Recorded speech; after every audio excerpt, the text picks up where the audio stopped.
원고지에서 스마트폰까지 한국으로 지난 20년, 앞으로 20년을 시작하겠습니다. 간단히 강사님을 소개해드리겠습니다. 강인선 부장님께서는 서울대 외교학과 및 동대학원을 졸업하시고 하버드 케네디 스쿨에서 석사학위를 받으셨습니다. 조선일보 입사하신 뒤에 월간조선, 워싱턴 특파원과 정치부 기자를 거쳐 현재 국제부장으로 알고 계십니다. 강인선 부장님은 베스트셀러 작가이시기도 하신데요. 하버드 스타일, 힐러리처럼 일하고 콘디처럼 승리하라, 그리고 이라크 종군 취재 경험을 담은 사막의 전쟁터에도 장미꽃은 핀다 등의 저서들을 남기셨습니다. 이제 강인선 부장님을 큰 박수로 맞이해주시면 감사하겠습니다.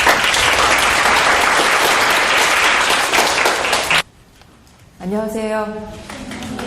네.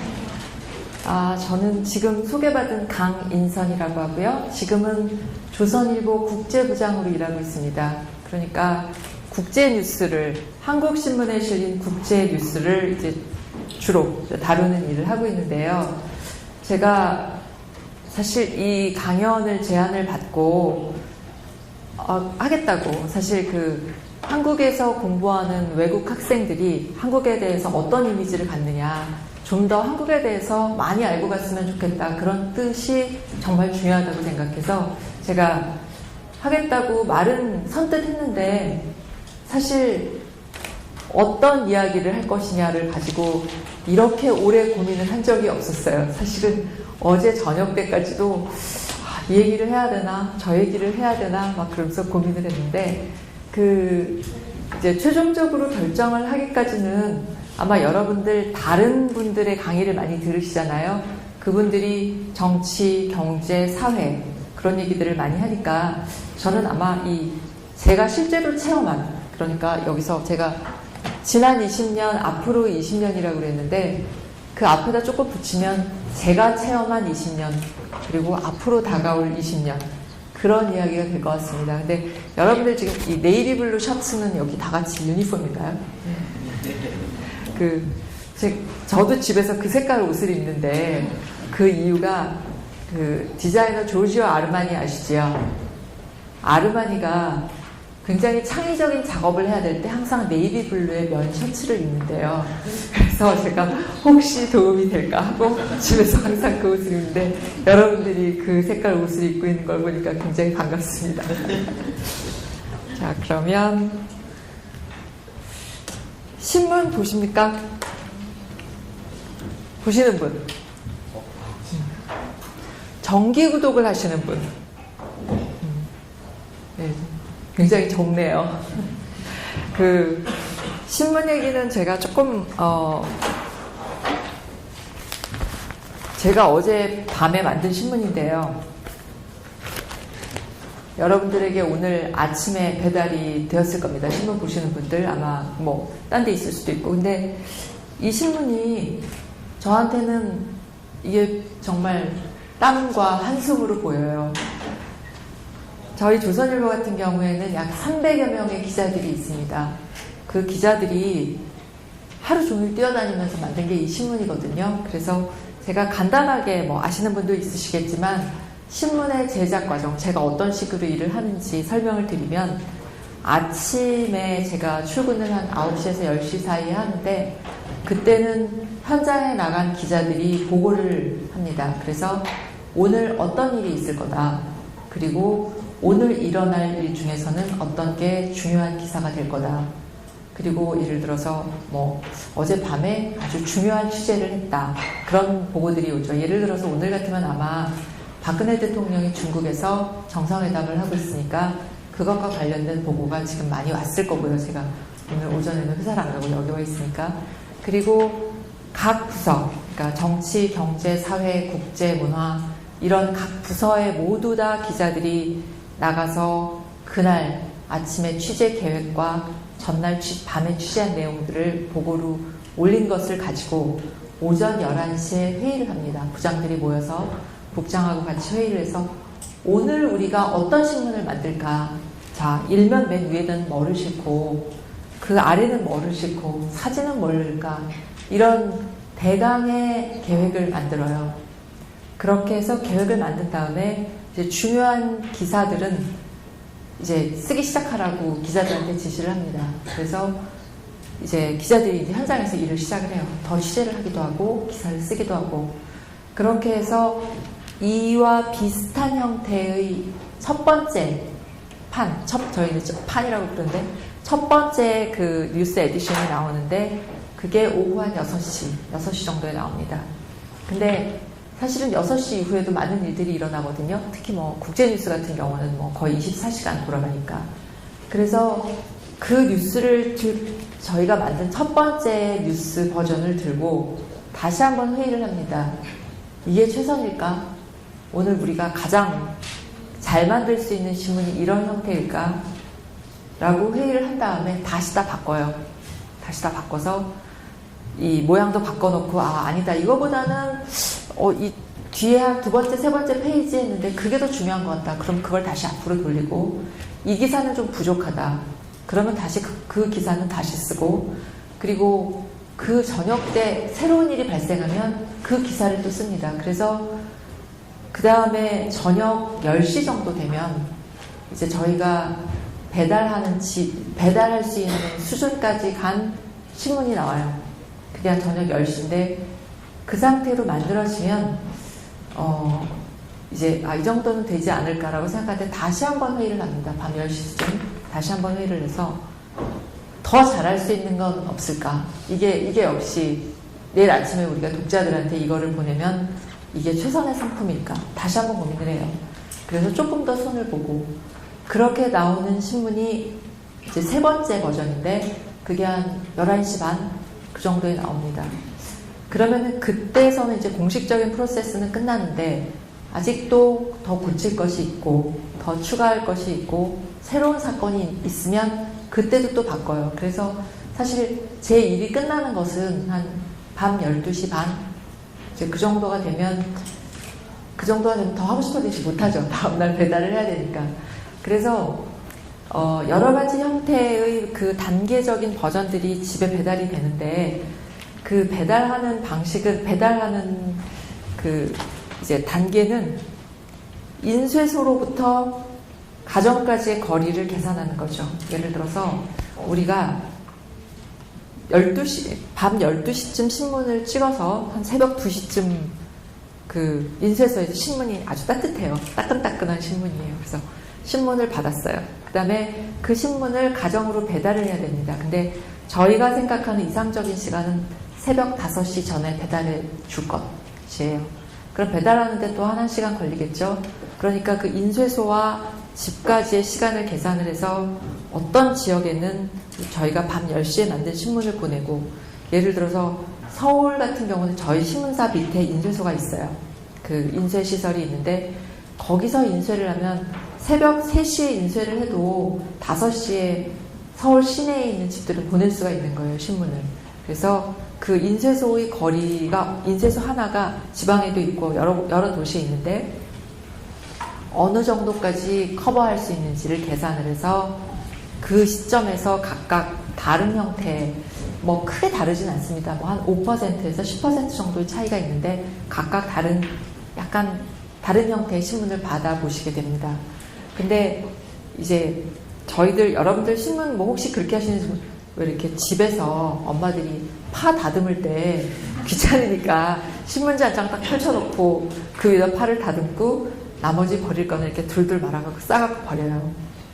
짜장면 먹을 때 바깥에서 역시 식탁 더럽히기 싫으니까 신문지를 펴놓고 그 위에서 먹고 이렇게 둘둘 말아갖고 남은 걸 버리죠. 근데 저희 이제 수습 기자 한 명이 회사에 이제 입사를 했는데 이 모든 신문을 만드는 과정을 보니까 야, 정말 이게 너무나 어렵고 너무나 힘들고 몇백 명의 수고가 들어가서 만들어진 신문이구나 하는 거를 배우고 나니까 신문지 하나하나가 너무 소중하게 보이는 거예요. 그래서 어느 날 집에 갔더니 엄마가 그 위에다 파를 다듬고 있더래요.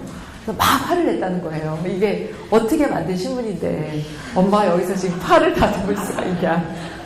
그래서 하여튼 신문은 그 기자들의 입장에서 신문은 이렇게 아주 공을 들여서 예쁘게 만들려고 노력을 하고 있습니다.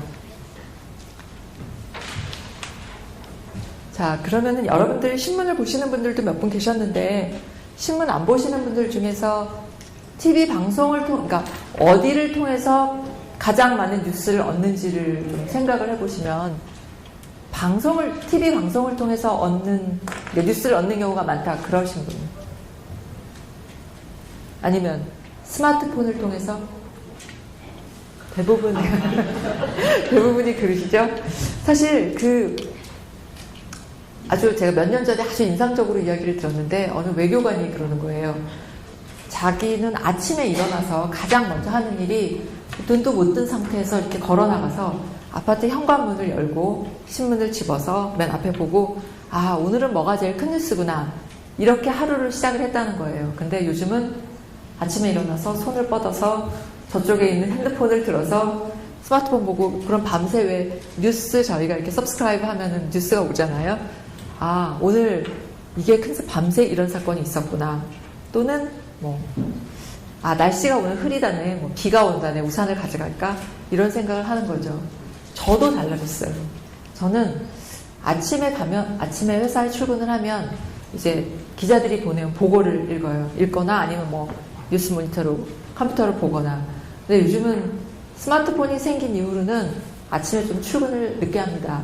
왜냐하면 늦게 해도 돼요. 그래서 전화에 그러니까 스마트폰에 저희 회사에서 쓰는 시스템이 들어가 있어요. 내부 시스템들이.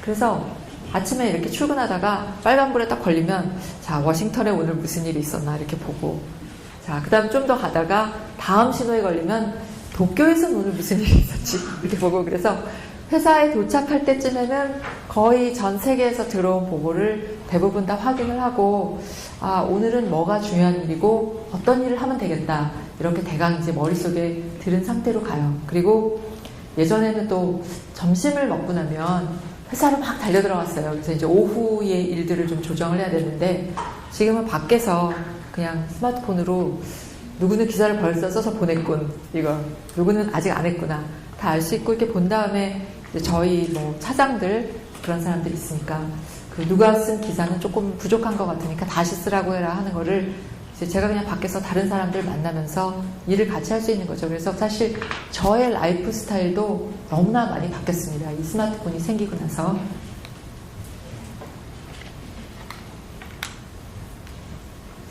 그래서 나온 이제 결과가 사람들이 어디서 나온 뉴스를 통해서 영향을 많이 받는지, 결국은 이제 그 매체가 여론에 미치는 영향, 그런 통계가 있는데요.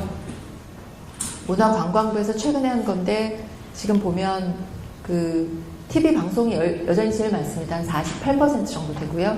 그 다음에 인터넷 뉴스가 26%, 그 다음에 신문이 한 17%, 신문은 매우 급격하게 떨어지고 있습니다. 그 다음에 라디오의 뉴스나 시사 프로들, 여기가 한 8.4% 정도 됩니다. 근데 지금 20대의 경우에는 이게 조금 달라서 한 42% 정도가 인터넷 뉴스를 통해서 뉴스를 봅니다. 그러니까 바꿔 말하면 이 사람들이 이제 나이가 들었을 때는 아마 훨씬 더 높은 영향을 받겠죠. 스마트폰을. 모르죠. 그때는 또 다른 매체가 나올 수도 있어요. 그래서 지금 상태에서 보면 TV 방송이라고 하는 것은 어찌 되었든 그 앞에 가서 앉아야 돼요. TV 앞에 가서. 신문은 어쨌든 이 종이를 찾아 들어야 해요.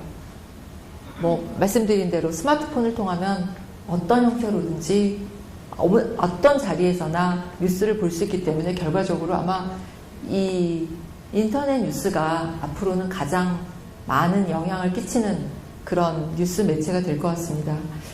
제가 몇 년 전에, 한 3, 4년 전에 아주 오랜만에 미국의 보스턴을 갔는데, 보스턴은 이제 학교들이 많고 그러니까 제 기억에 제가 한 2000년 정도에 보스턴에서 학교를 다녔는데, 지하철을 타면 학생들이 다 책을 읽고 있었어요. 책을 읽거나 아니면 신문을 보거나 이런 사람들이 참 많았는데, 지하철을 탔는데 이건 뭔가 이상하네, 뭐가 달라졌네 이런 생각이 드는 거예요. 그래서 보니까 그때는 이제 아직 스마트폰이 미국에서 일반화되기 전인데 킨들, 아이패드 이런 것들을 보고 있는 거예요. 그래서 이런 상태로 보고 있어요. 이렇게 피지 않고 피지 않은 상태에서 이렇게 보고. 근데 모두들 대부분 그런 모습이어서 제가, 뉴스의 미래란 저런 것일까? 어떤 뉴스 매체의 미래란 이런 것일까라고 생각을 했는데, 최근에는 이거죠. 이제 이렇게 크지도 않고 그냥 손바닥만한 상태에서 보죠. 그러니까 아마 상당 기간은 그게 가겠지만 앞으로는 또 더 영향을 많이 끼칠 거라고 생각합니다.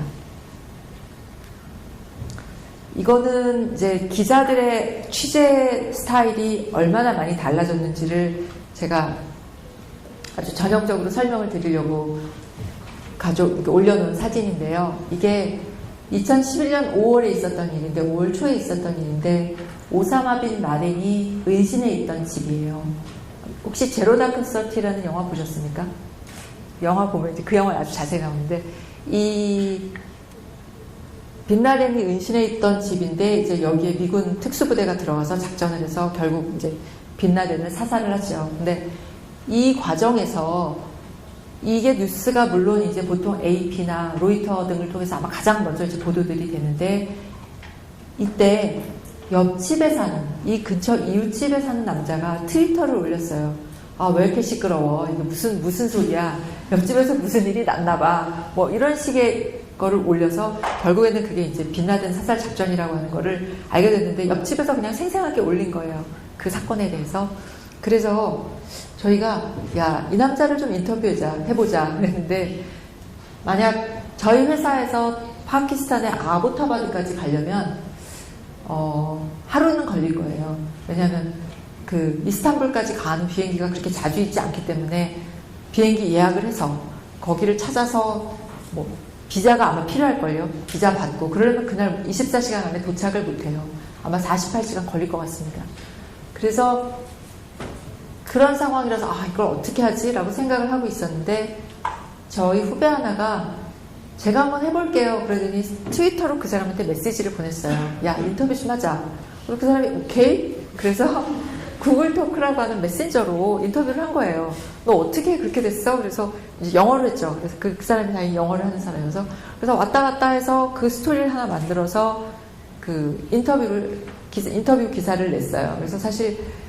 그래서 저도 참 놀랐는데, 이제 저만 해도 그런 생각을 못 하는 거죠. 근데 그 20대 기자들은 아니 뭐 메신저로 물어보면 되지 뭐 그게 어렵나요? 그러는 거예요. 그리고 또 이제 이거는 조금 다른 차원의 이야기인데, 미국의 알라바마에 있는 현대자동차 공장에서 무슨 사고가 났다는 거예요.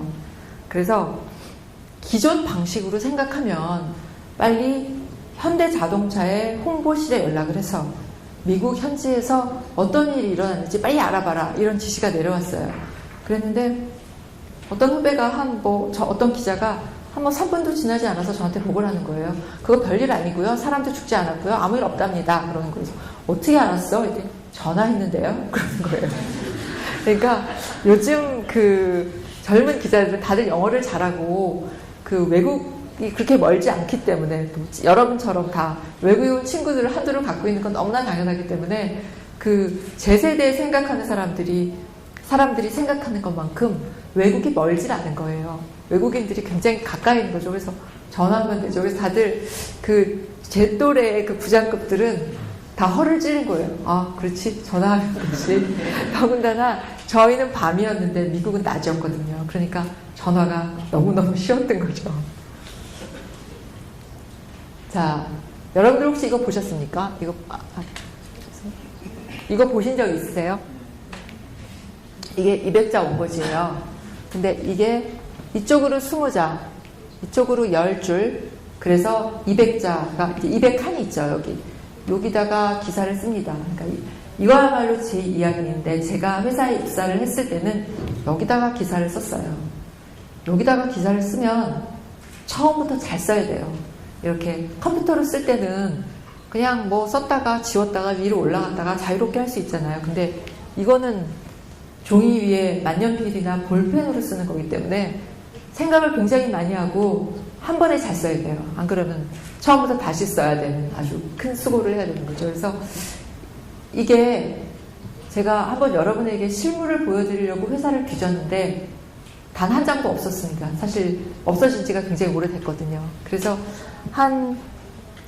제가 미국 가기 전이니까 한 1990년대 초반 93, 4년쯤 됐을 텐데 저희 회사에서 모든 기자들에게 손으로 기사를 써서 원고지에다 그때는 이제 컴퓨터를 많이 다 쓰기 시작할 때예요. 근데 회사에서 어느 날 모두들 다 기사 한 편을 원고지에 써서 내라 그랬어요. 아무 기사나 괜찮으니까 자기가 소중하게 생각하는 기사를 써서 내라.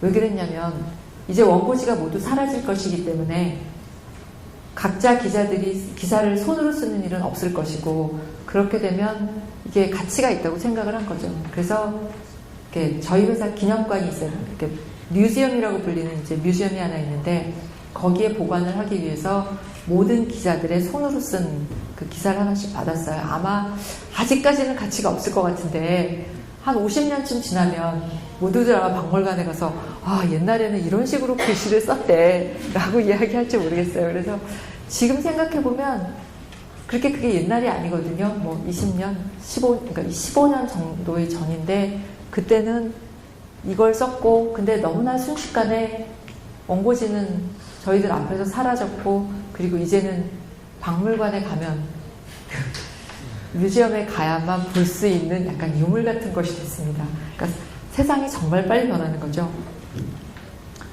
자, 이제는 제가 그 기자로 일을 하면서 가장 강렬한 체험을 했던 그런 일들에 대해서 조금 말씀을 드리겠습니다. 혹시 캄보디아에서 오신 분 계세요? 없으세요? 제가 1997년에 캄보디아에 취재를 갔었습니다. 그 캄보디아는 폴포트 정권의 대학살 사건으로 거의 뭐 그때 수백만 명이 죽었다는 그런 아주 끔찍한 사건이 일어났던 그런 나라인데 그 나라가 이제 과거를 좀 정리를 하고 관광지로서 좀 일부 지역을 공개하고 그래서 그럴 때가 됐다 그래서 굉장히 많이 달라졌다 그래서 제가 캄보디아에 갔었어요. 그래서 갔는데 취재를 마치고 어느 날 돌아왔는데 취재를 하러 갔는데 어느 정치학자, 현지에 있는 정치학자를 만났어요. 근데 그 사람이 저한테 이렇게 말을 하는 거예요. 캄보디아가 굉장히 아름다운 곳이 많은데 너는 참 안 좋은 때 온 것 같다. 지금 정정이 너무나 불안해서 그렇게 안전하게 돌아다닐 수가 없을 텐데 참 걱정이다. 이런 식으로 얘기를 하는 거예요. 저는 몰랐어요. 그때까지. 그 나라의 정치가 아직도 그렇게 위험한지. 그래서 그 얘기를 듣고 나니까 기분이 너무 안 좋은 거예요. 그래서 그 차를 타고 돌아오는데 제가 그 프놈펜에 도착해서 빌린 차와 운전기사가 있었는데 그 사람하고 저하고는 딱 두 마디 단어로 하는 거예요. wait, 그럼 그 사람 기다려요. go, 그럼 가요. 그거 외에는 저희가 아무 그게 없어요. 그러니까 제가 뭐 그러니까 이제 어디를 가는지는 호텔에서 그 사람한테 알려주죠. 그래서 그 그 차를 타고 돌아오는데 갑자기 스콜이 내렸어요. 갑자기 비가 미친 듯이 쏟아졌는데 그 배수 시설이 이제 잘 안 돼 있으니까 무릎까지 물이 차요. 근데 갑자기 무서운 생각이 들었어요. 와, 이 운전기사는 누군지도 내가 모르는데 이 험한 나라에서 내가 이렇게 막 다녀도 되는 것일까? 하는 생각이 들었어요. 차는 멈췄죠. 비가 내려서 이제 너무 많이 고여 있으니까. 약간 불길한 마음을 갖고 돌아왔어요. 더군다나 그날은 저녁 때 취재가 한 번 더 있었는데 그 폴포트 시절에 수용소 같은데 수용이 됐다가 국경을 넘어서 탈출했던 유명한 그 사람이 있는데 그 사람이 서방의 이 폴포트 정권의 만행을 대학살을 알린 사람 중에 하나인데 그 사람을 인터뷰를 하고 돌아왔어요. 저녁 약속이 있었는데 그 인터뷰 약속에 제가 가기 전에 그 약간 불길한 예감이 들어서 나가야겠다, 집으로 돌아가야겠다 생각을 하고 그 호텔에 있는 여행사한테 내일 새벽에 나가게 해달라, 그 비행기를 좀 알아봐 달라 그렇게 예약을 부탁을 했어요. 그리고 저녁 때 취재를 마치고 돌아왔는데 어떤 메모가 있냐면 방콕까지는 나가는 비행기가 있는데 방콕에서 서울까지는 비행기가 자리가 없다. 그러니까 방콕에 나가서 그냥 하루 기다렸다 가든지 아니면 다음날 가라 여기서. 그래서 제가 이제 귀찮으니까 일도 좀 해야 되고 기사도 쓰고 그래야 되니까 아, 그냥 뭐 그러면 내일 가지, 모레 가지 그렇게 생각을 하고 잤어요. 다음날 아침에 쿵 하는 소리에 깼어요. 내전이 난 거예요. 쿠데타가 벌어진 거예요, 그 나라에서. 그래서 시가전이 벌어지고. 그래서 창가에 이렇게 서 있는데 이렇게 로켓탄이 막 날아다니는 거예요. 그래서 제가 어제 나갔어야 했어. 그런데 진짜 아무도 안전에 대해서 얘기를 안 해주는 거예요. 그래서 이제 거기 외국 기자들이 몇 명 있었는데 그 기자들이 모여서 얘기를 들으니까 커튼을 치라는 거예요. 이제 커튼, 호텔 커튼이 굉장히 두꺼운데 커튼을 꼭 치고 자라. 근데 그 이야기가 미사일이나 로켓탄이 내가 있는 방으로 날아들으면 뭐 할 수 없는 거고, 만약에 아래층이나 위층으로 가면 굉장히 충격이 많이 있기 때문에 이제 유리창이 다 깨져서 날리는데 최소한 커튼을 쳐놓으면 그 파편이 나르는 거는 막을 수가 있다. 그리고 또 하나는 이제 트윈 베드였어요. 침대가 이렇게 두 개가 있는데 그 가운데서 자래요. 그러면은 양쪽에서 충격을 막아주니까 괜찮을 거다. 그래서 제가 그 밑에다가 담요를 깔고 이렇게 자는데 좀 차량맞은 생각이 들더라고요. 그래서 죽을 때 죽더라도 나는 그냥 편하게 살다 죽을 때야. 그리고 침대에서 그냥 잤는데, 그 다음날부터 이제 근데 그 순간, 그때는 핸드폰도 없고 아무것도 없던 시절인데요. 전화가 안 되는 거예요. 회사에도 전화하고 집에도 전화를 해야 되는데 아무 연락이 안 되는 거예요.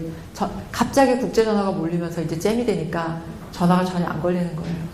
그런 상황이었는데 가까스로 회사하고 통화가 됐어요. 그래서 여기 전쟁이 나가지고 정말 제가 이제 막 큰일 났다고 막 보고를 하니까 회사에서 뭐라 그랬는지 아세요? 빨리 기사 써보내. 그래서 그때는 이제 저도 어렸을 때니까 막 울면서 이제 기사 쓰는 거죠. 쓰고 그럼 회사에서 전화 와요. 언제 줄 거야? 왜 이렇게 늦어? 지금 마감 시간인데. 그래서 다 쓰고 그러다 보니까 나름 적응이 됐어요. 근데 저희 굉장히 제가 존경하는 기자 선배가 있는데 그분이 제가 캄보디아에 있는데 그때 전쟁이 났다라는 얘기를 듣더니 그런 운이 아무한테나 오는 게 아니지 라고 했다는 거예요. 그런 운이 아무 기자한테나 오는 게 아니다. 그러고 나니까 제가 정신이 번쩍 났어요. 그래, 내가 스스로 내 발로 전쟁터를 찾아올 만큼 용감한 사람은 아니지만 이왕 이렇게 됐으니 잘 해보자. 그래서 그 후 이제 며칠 동안 캄보디아, 사실 그때까지만 해도 한국 사회가 외국에 그렇게 관심이 많지는 않았기 때문에 캄보디아에서 쿠데타 난 것까지 챙기지는 않았어요. 근데 제가 우연히 거기 있었기 때문에 이제 캄보디아 내전을 챙기게 된 거죠. 그리고 저 개인적으로도 그때 굉장히 많이 성장을 했어요. 그러니까 죽음의 공포라고 하는 게 있지만 그 안에 정말 중요한 뉴스가 있고 그 뉴스를 씀으로써 다른 사람들이 전혀 생각하지 못했던 어떤 현장 같은 거를 전달을 할 수가 있고, 그래서 정말 이런 기회가 아무한테나 오는 게 아니구나 하는 걸 하나 배웠고, 또 한 가지는 제가 거기 이제 그 전에 취재를 할 때 만났던 몇몇 사람들이 있었어요. 근데 그 사람들이 전쟁이라고 해도 뭐 당장 눈앞에서 총이 나오고 이러는 건 아니지만, 예를 들어서 이런 장면들이 있어요. 호텔 직원들이 한 명씩 사라져요. 그러면서 제복 입잖아요. 유니폼을 입는데 다음날 이렇게 평상복으로 이제 갈아입은 다음에 저한테 와가지고 제가 아침을 먹으러 갔더니 잘 있으라고 그러면서 자기는 식구들하고 같이 피난을 간다는 거예요. 그래서 제가 정말 막막하죠. 그러니까 이제 직원도 다 없어지고 그런 상태에서 이제 지내는 거예요. 거기 다 호텔에서 외국인들은 꼼짝도 못하고. 그래서 저랑 외국인 기자 몇 명이 같이 호텔 매니저를 찾아갔어요. 제너럴 매니저를 찾아가서 직원들이 많이 돌아간 것 같은데 우리는 어차피 갈 수 없으니까 우리 기사 쓰고 시간이 좀 남으니까 우리가 서빙 같은 거 도와주고 볼런티어를 하겠다. 그랬더니 이제 거기 직원들이 아직까지는 자기네가 사무 직원들을 동원해서 할 수 있으니까 조금 더 견뎌보자, 괜찮다. 자기네가 필요하면 얘기를 하겠다고 그러더라고요. 근데 상황은 생각보다 빨리 정리가 돼서 이제 쉽게 이제 진정이 됐는데, 당시에 제가 그때 만났던 사람들을 보니까 이 쿠데타가 벌어지고 내전이 나고 정말 죽을지도 모른다는 생각을 하니까 사람들이 다 너무너무 돌변을 하는 거예요. 자기만 살겠다고 다 난리를 치는데, 예를 들어서 어떤 기자가 있었는데 너무나 멋있고 쿨한 사람이었는데 약간 공포에 질려서 완전히 딴 사람이 된 것 같은 거예요. 그래서 막 너무나 화를 내고 뭐 그런 식으로 변한다든지, 아니면 제가 만났던 한국인 교수 관광단이 있었는데 그 대사관 쪽에서 이제 내전이 어느 정도 정리가 된 다음에 이 전세기를 저희가 이제 몇 좌석을 대사관에서 확보를 했대요. 그래서 지금 한국으로 급히 돌아갈 사람이 있으면 표를 줄 테니까 파는 거죠. 그럴 테니까 누가 가고 싶은지 좀 알아달라고. 그래서 제가 이제 호텔방에 있는 다른 한국 분들한테 다 전화를 했어요. 대사관에서 이렇게 말하니까 저한테 말씀을 하시라고. 그렇게 하고 저는 또 이제 취재해야죠. 일 나가야죠. 그래서 나가서 취재를 하고 들어와 보니까 사람들은 다 갔어요. 저 놔두고 다 표 구하겠다고. 당연히 제 표 구해준 사람 없어요. 다 자기 거 구하더라고. 그래서 제가 사람이란 이런 것이구나 라고 하는 거를 배웠습니다. 자, 그 다음은 제가 이때는 워싱턴 특파원으로 미국에 있었습니다. 미국에 있었는데 2001년 초에 미국이란 너무너무 한가했어요. 물론 이때 이제 경기가 약간 내리막이고 그러긴 했지만 전반적으로 아직 그 실리콘밸리의 닷컴 붐 이런 데 약간 취해 있는 상태였기 때문에 한가하고 풍요로웠는데, 그날 제가 사실 아직도 9.11 직후에 한 달 동안의 신문은 아직도 박스에 넣어서 갖고 있어요. 이제 십몇 년 됐는데 나중에 한번 봐야지 생각해서 갖고 있는데, 9.11 아침에 뉴욕타임즈의 일면 기사는 뭐였냐면 미국의 중고등학교 여자아이들이 옷을 브리트니 스피어스처럼 입고 다닌다. 그게 일면 톱기사였어요. 정말 기사거리가 없었던 거죠. 기자의 눈으로 보면 야, 진짜 아무것도 쓸 거 없구나, 이런 날이었어요. 근데 그날 아침에 제가 이제 워싱턴 특파원들은 서울하고 이제 시간을 맞춰서 지내거든요. 일하거든요. 그래서 새벽 3시, 4시까지 이제 마감을 하는데, 마감을 가까스로 하고 잠이 들었어요. 이게 아마 오전 한 8시 그때쯤이었는데, 제 친구, 뉴욕에 사는 제 친구가 전화를 걸었어요. 야, 빨리 일어나, 큰일 났어. 그래서 뭐? 그랬더니 여기 진짜 어마어마한 사건이 벌어졌어, 빨리 일어나. 그래서 이제 제가 뉴욕 특파원 바쁘겠구나 그러고 그냥 전화 끊고 잤어요. 조금 있다가 몇십 분 있다 다시 전화가 울렸어요. 이번엔 워싱턴이야. 그래서 일어나 보니까 그 월드 트레이드 센터가 무너지고 펜타곤에 이제 비행기가 가서 처박히고 난리가 난 거예요. 그래서 기자는 어떤 사건이 나면 무조건 현장으로 가야 됩니다. 그래서 일단 일어나서 이만 닦고 그리고 차를 몰고 나갔어요. 나갔는데 제가 워싱턴에서 포토맥 강이 있는데 시내에 있으면 바로 그 근처 강 건너에 살았는데 이미 시내로 들어가는 길들은 모두 막혀 있어요. 다 차단을 해서. 그래서 일단 펜타곤 쪽으로 갔어요. 펜타곤 쪽으로 가서 보니까 이렇게 멀리서 보이는데 비행기가 처박혀 있고 이제 검은 연기가 막 올라오는데, 제가 그걸 보면서 이제 진짜 전쟁이구나, 이제 완전히 다른 세상이 됐구나, 그런 생각이 들었습니다. 그래서 이제 그럼 이제 백악관이랑 시내로 있는데 가봐야 되니까 그쪽으로 차를 몰았는데, 그 강을 건너는 다리 앞에 경찰들이 바리케이드를 치고 차들을 다 돌려보내는 거예요. 못 가게 돌려보내는데, 제가 그 외신 기자 증이 있어요. 그 프레스 증명하는. 그래서 이거를 한번 내보면 어떻게 되겠지라고 생각을 하면서도 한편으로는 못 들어가게 했으면 좋겠다 하는 마음도 있어요. 왜냐하면 그때 이제 이미 또 다른 테러가 있을 것이라고 하는 그 경고가 굉장히 많았고, 백악관이나 국무부를 대상으로 한 테러가 있을 거다라는 이야기가 굉장히 많이 있었기 때문에 약간 역시 겁도 나고, 그래서 이제 갔어요. 그래서 차가 한 대씩 앞으로 가면서 이제 경찰이 이렇게 들여다보고 얘기를 하는데 다 돌아가요. 당연히 못 들어가는 줄 알았죠. 그래서 제가 기자증을 딱 보여주니까 그 사람이 너 들어가, 그런 거예요. 그래서 저 혼자 다리를 건넜어요. 그 워싱턴 시내로 들어가는 다리를 건넜는데 너무너무 외로운 거예요. 나 혼자 여기를 가는구나. 물론 안에 딴 사람들이 있긴 했지만, 그러면서 그런 생각이 들었어요.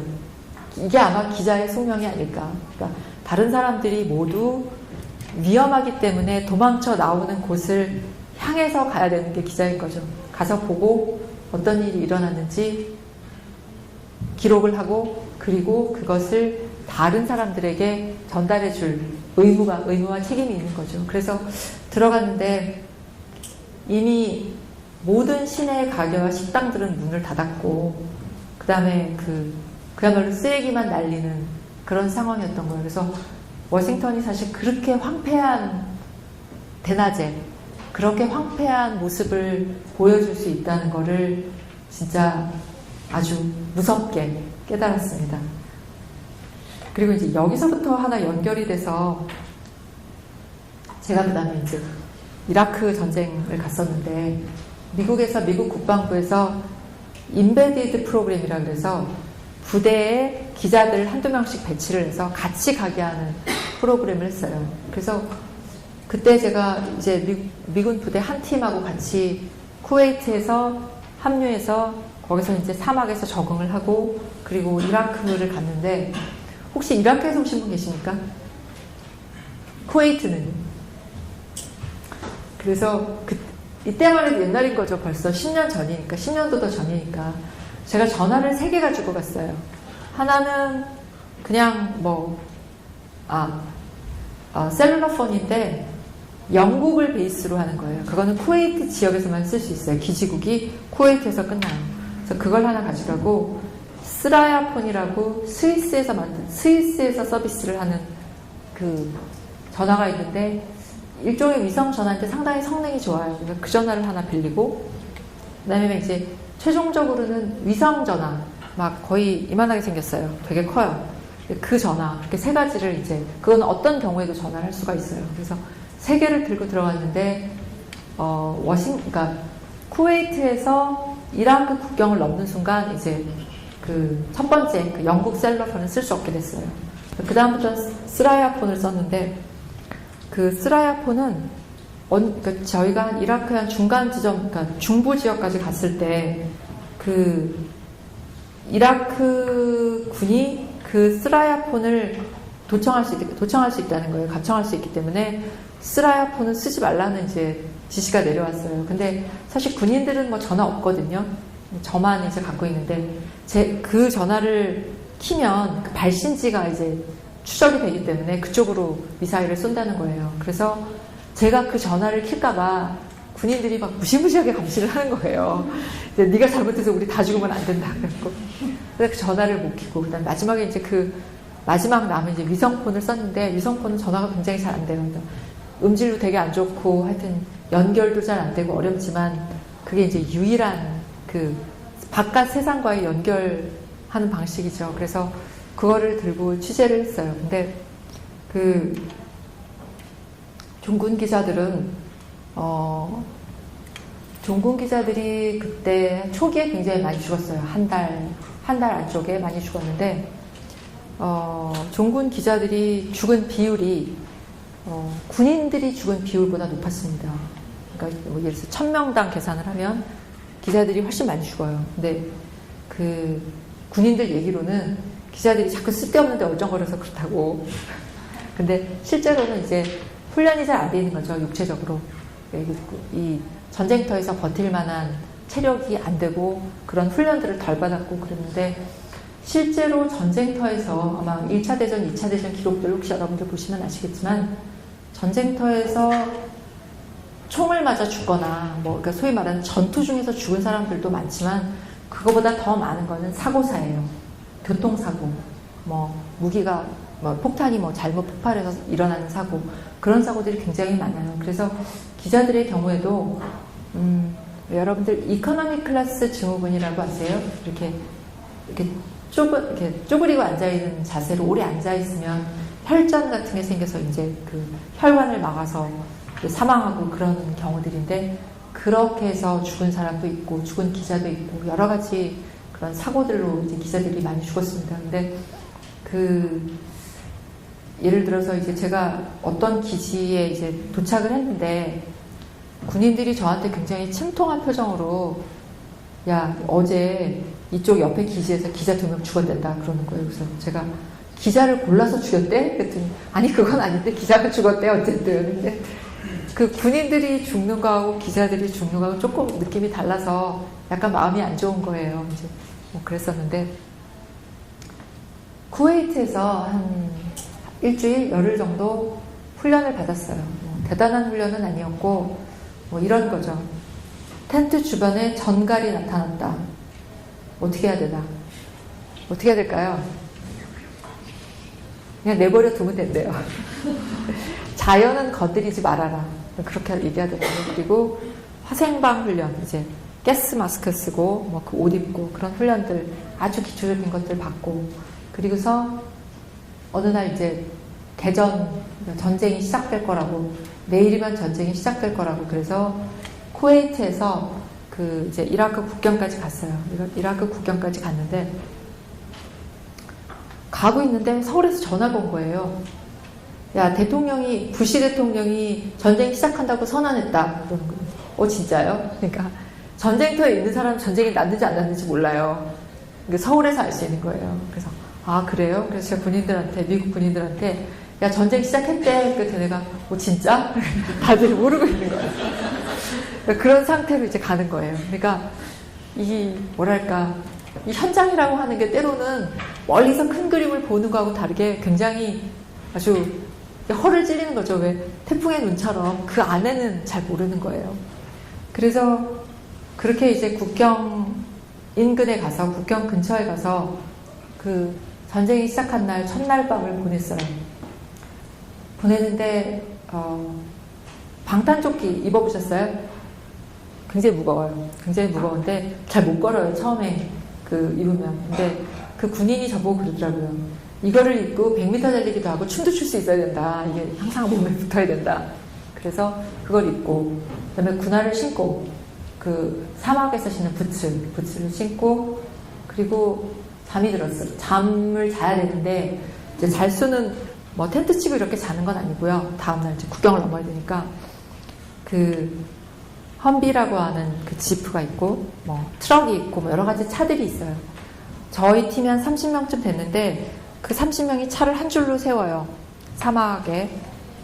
그거는 애니타임 언제나 자 출발 그러면 그냥 차 타고 그냥 떠날 수 있게 그렇게 준비를 하는 거예요. 그 대신 아직 가라는 명령은 없으니까 근처에서 자라고. 그래서 차 안에서 자는 사람도 있고 지붕 위에 올라가서도 자고 뭐 야전 침대 펴고 자기도 하고. 그래서 저는 이제 야전 침대를 옆에다 피고 누웠어요. 누웠는데 참 한심한 거예요. 전 캠핑 이런 거 안 좋아하거든요. 그래서 누워있는데 갑자기 어디서 쉿 하는 소리가 나더니 미사일이 날아가는 거예요. 그 순간 어떤 생각이 들었냐면 제가 그 전에 받은 교육이 있었는데 그게 뭐냐면 미사일이 네 눈에 보이면 너는 사는 거다. 그러니까 아시겠죠? 저를 향해서 오는 미사일을 제가 볼 수가 없는 거죠. 그래서 그러니까 무사한 거죠. 그래서 이렇게 세보니까 한 7개 정도의 스커드 미사일이 날아갔어요. 그래서 와 이거 진짜 장난 아니구나. 그러니까 진짜구나 이런 생각이 들더라고요. 그래서 그러고 나서 조금 지나니까 이제 그 원래 약속이 화생방 훈련, 그러니까 이라크가 화학무기나 생물무기를 썼다고 판단이 되면 그 본부에서 연락이 오고 그럼 그거를 클락션을 눌러요. 경적을 막 눌러서 빵빵빵빵 소리가 나면 모두들 다 그 옷을 입어야 돼요. 가스 마스크를 쓰고 옷을 입고. 그런데 거짓말처럼 경적이 울리기 시작을 했어요. 그래서 일어나서 막 옷을 입었는데 제가 연습을 대충 했기 때문에 잘 못하겠더라고요. 이렇게 군인들은 그걸 끊임없이 훈련을 받기 때문에 순식간에 할 수 있는데 그래서 하고서 어떤 군인이 자기 걸 다 한 다음에 와서 제 거를 이제 다시 입혀줬어요. 입혀주고 그렇게 서 있는데 진짜 그런 생각이 드는 거예요. 야, 내가 전군 기자 해야 되는데 여기서 죽으면 쿠웨이트에서 죽으면 진짜 이라크도 못 들어가 보고 이렇게 여기서 끝나나 이런 생각을 하면서 있었어요. 조금 있으니까 클리어가 됐어요. 그래서 다들 옷을 벗고 그게 이제 첫 번째 화생방 경보였는데 군인들도 다 너무 탈진한 거예요. 너무 놀랐고 다들 여기서 죽나 보다 하는 생각을 했고 그래서 다 주저앉아가지고 서로 야, 내 얼굴에 반점 없니? 반점. 손 뒤틀리지 않니? 막 그러면서 그런 얘기를 하면서 이제 첫날이 지나왔어요. 그 다음날, 그날 밤에 국경을 넘었는데, 그 국경이, 그러니까 사실 전쟁터라는 것도 사실 저 처음 가봤기 때문에 그게 그런 식으로 이루어지는 정말 몰랐는데, 여러분 왜 그 한국에 사시면 뭐 미국도 뭐 다른 나라도 마찬가지지만 명절 때 왜 사람들 굉장히 많이 이동하잖아요. 그 톨게이트 앞에 가면 차가 어마어마하게 밀려있죠. 근데 그 이라크 국경을 넘는 과정이 그랬어요. 그러니까 여러 개의 게이트가 있어요.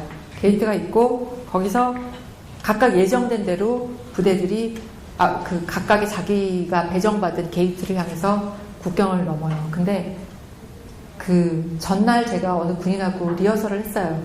이제 예를 들어 우리는 5번 게이트다. 그러면 5번 게이트를 갔다가 다시 이제 그 기다리는 지점으로 오는 연습을 했는데 그 길을 가이드하는 사람이 길을 잃어버린 거예요. 그래서 5번 게이트를 가야 되는데 7번 게이트에 가서 줄을 쓴 거예요. 근데 그렇게 가면 안 돼요. 이 원래 이 작전에 맞춰서 가야 되니까. 근데 그게 차를 돌리려면 여기서 유턴하는 거야. 뭐 그렇게 한다고 치지만 사막이에요. 사막인데 모래 언덕이 이렇게 있는데 트럭 하나가 그 모래 언덕을 기어 올라서 유턴을 하려면 정말 영차 해도 못 올라가요. 무거운 짐들을 실었기 때문에. 그래서 그거를 그러니까 뭐 한 2시간쯤 걸려서 유턴을 하나가 유턴을 하면 그 다음 사람이 기다려서 유턴을 하고 거기서부터 땀을 뻘뻘 흘리면서 이제 가까스로 국경을 넘어갔어요. 밤이 됐어요. 넘어갔는데 제가 맨 앞에 탔어요. 맨 앞차에 탔는데 그 팀들마다 이제 다 선도 차량이 있어요. 리드하는 차량이 있는데 저는 기자니까 당연히 맨 앞에서 뭔가를 많이 보고 싶죠. 그리고 제가 그럴 거라고 생각해서 이제 배치를 했는데 그냥 이렇게 뒤에 앉아서 이렇게 졸다가 가는데 보니까 그 운전병이 큰일 났다 그러는 거예요. 왜? 앞에 차가 하나도 없어 그러는 거예요. 근데 왜냐면 이게 정말 추석 때 그 고향길처럼 거의 길이 꽉 막힌 상태로 가고 있었는데 어느 순간 앞차가 다 사라진 거예요. 길을 잘못 들은 거죠. 근데 여기에 이라크군이 매복을 해 있는지 여기가 뭐 지뢰가 있는지 아무 정보가 없는 거예요. 그래서 섰어요. 자, 섰다 이제. 자, 이제 어떻게 하지? 근데 그 길로 가자니 어디로 가는지 모르겠고 더욱더 놀라웠던 거는 그렇게 내내 훈련했던 군인들이 GPS를 쓸 줄 모르는 거예요. 다 이거 어떻게 하는 거야? 네가 해봐. 막 이러면서. 지도는 당연히 모르죠. 그래서 제가 야 진짜 이렇게 멍청하게 다니다가 내가 어떻게 될까? 그렇게 했는데 이제 그 뒤에 이제 저희 팀에 중령이 있었는데 그 사람은 한 3번째 차에 탔어요. 이 사람이 차 앞으로 빼서 왔어요. 야 어떻게 된 거야? 그러니까 운전병이 모르겠습니다. 그냥 앞에 차가 없어졌어요. 자 그럼 이제 결정을 해야 되는 거예요.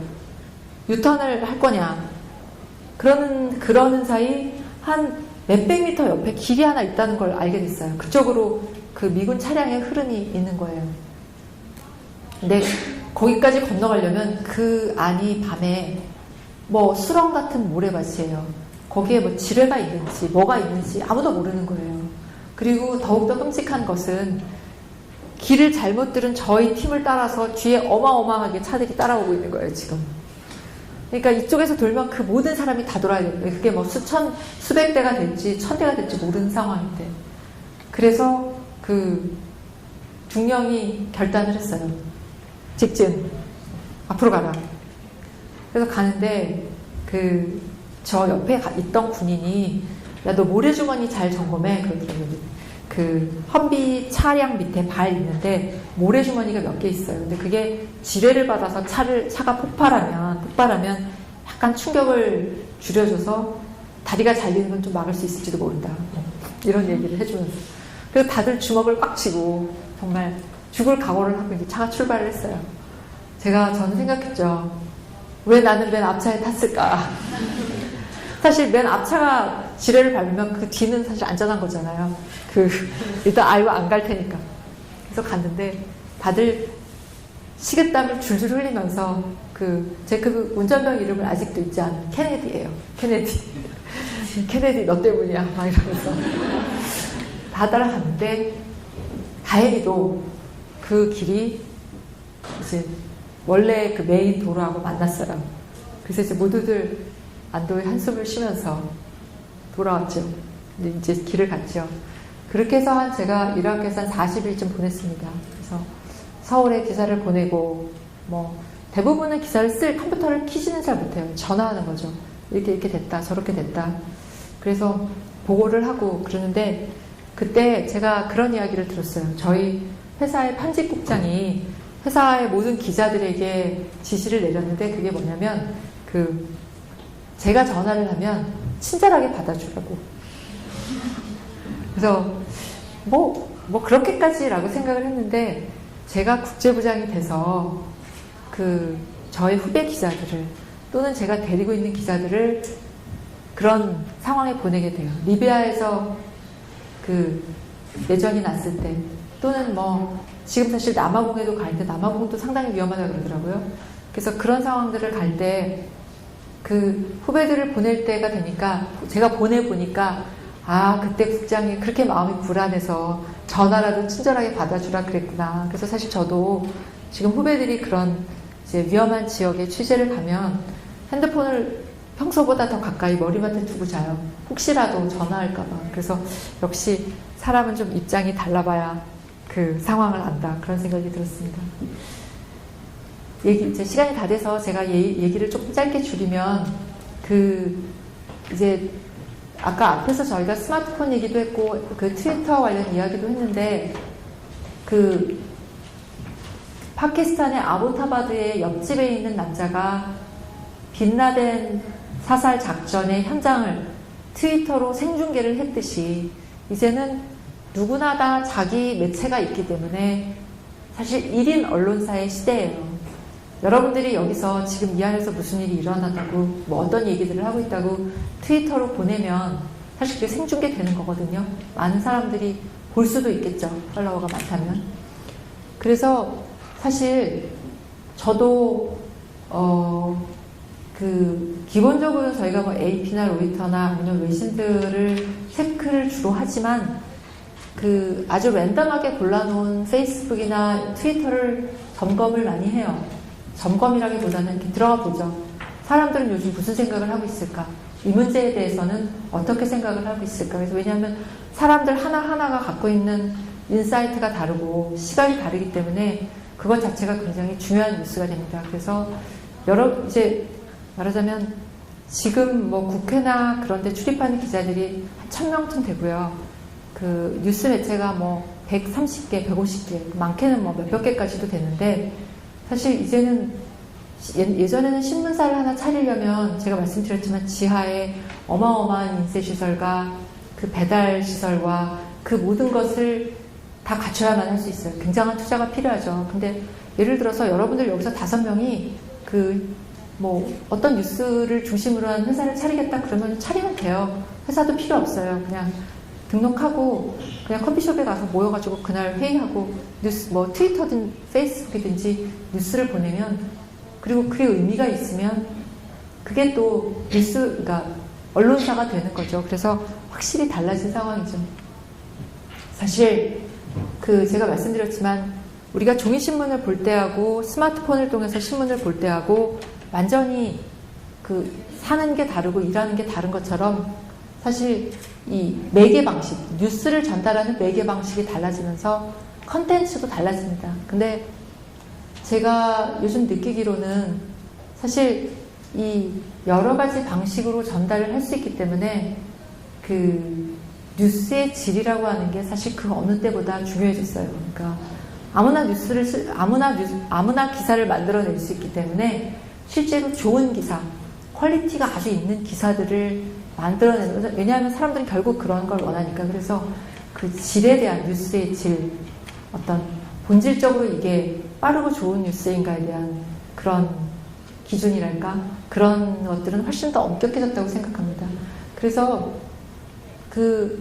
아까 제가 말씀드렸던 것처럼 신문을 아침에 가서 회의를 하고 점심 때도 그걸 고치고 저녁 때 다시 바꾸고 이렇게 해서 아주 공들여서 10시간, 12시간씩 일을 해서 아침에 여러분들에게 신문을 배달한다 라고 하는 개념으로 우리가 여태까지 살아왔는데, 사실 제가 지난 20년은 그런 시간이었다면 앞으로는 아마 그 자리에서 써야 될 거예요. 그 자리에서 뉴스를 쓰고 보내고. 그러니까 데드라인이라고 하는 게 하루에 한 번이었다면 그래서 그거를 향해서 모든 공을 다 쏟아내는 그런 식으로 기자들이 일을 해왔다면, 이제부터는 이미 많은 뭐 통신사들은 그렇게 하고 있고, 아마 하루에, 그러니까 24시간이 다 데드라인인 그런 시대가 된 게 아닌가 생각합니다. 그래서 앞으로 그야말로 뭐 구글 글래스가 될지 또는 뭐가 될지는 모르겠으나, 그 여러 가지 방식으로 뉴스에 대한 소비는 끊임없이 있을 거예요. 그래서 컨텐츠는 언제나 중요하지만 그걸 전달하는 방식이 어떻게 달라지느냐에 따라서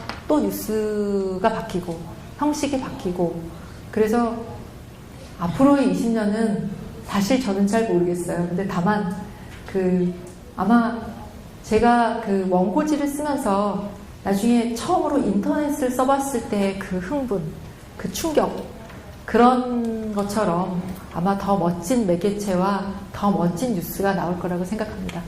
감사합니다.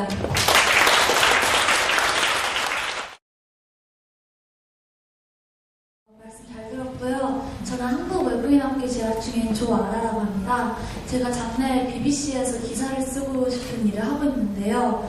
기사를 쓸 때 가장 객관적으로 쓸 수 있는 노하우나 아니면 정확한 정보를 발빠르게 사람들에게 전달하는 그런 팁이 무엇이 있는지, 그리고 또 어떻게 지금부터 준비를 할 수 있는지 그런 것 좀 알려주세요.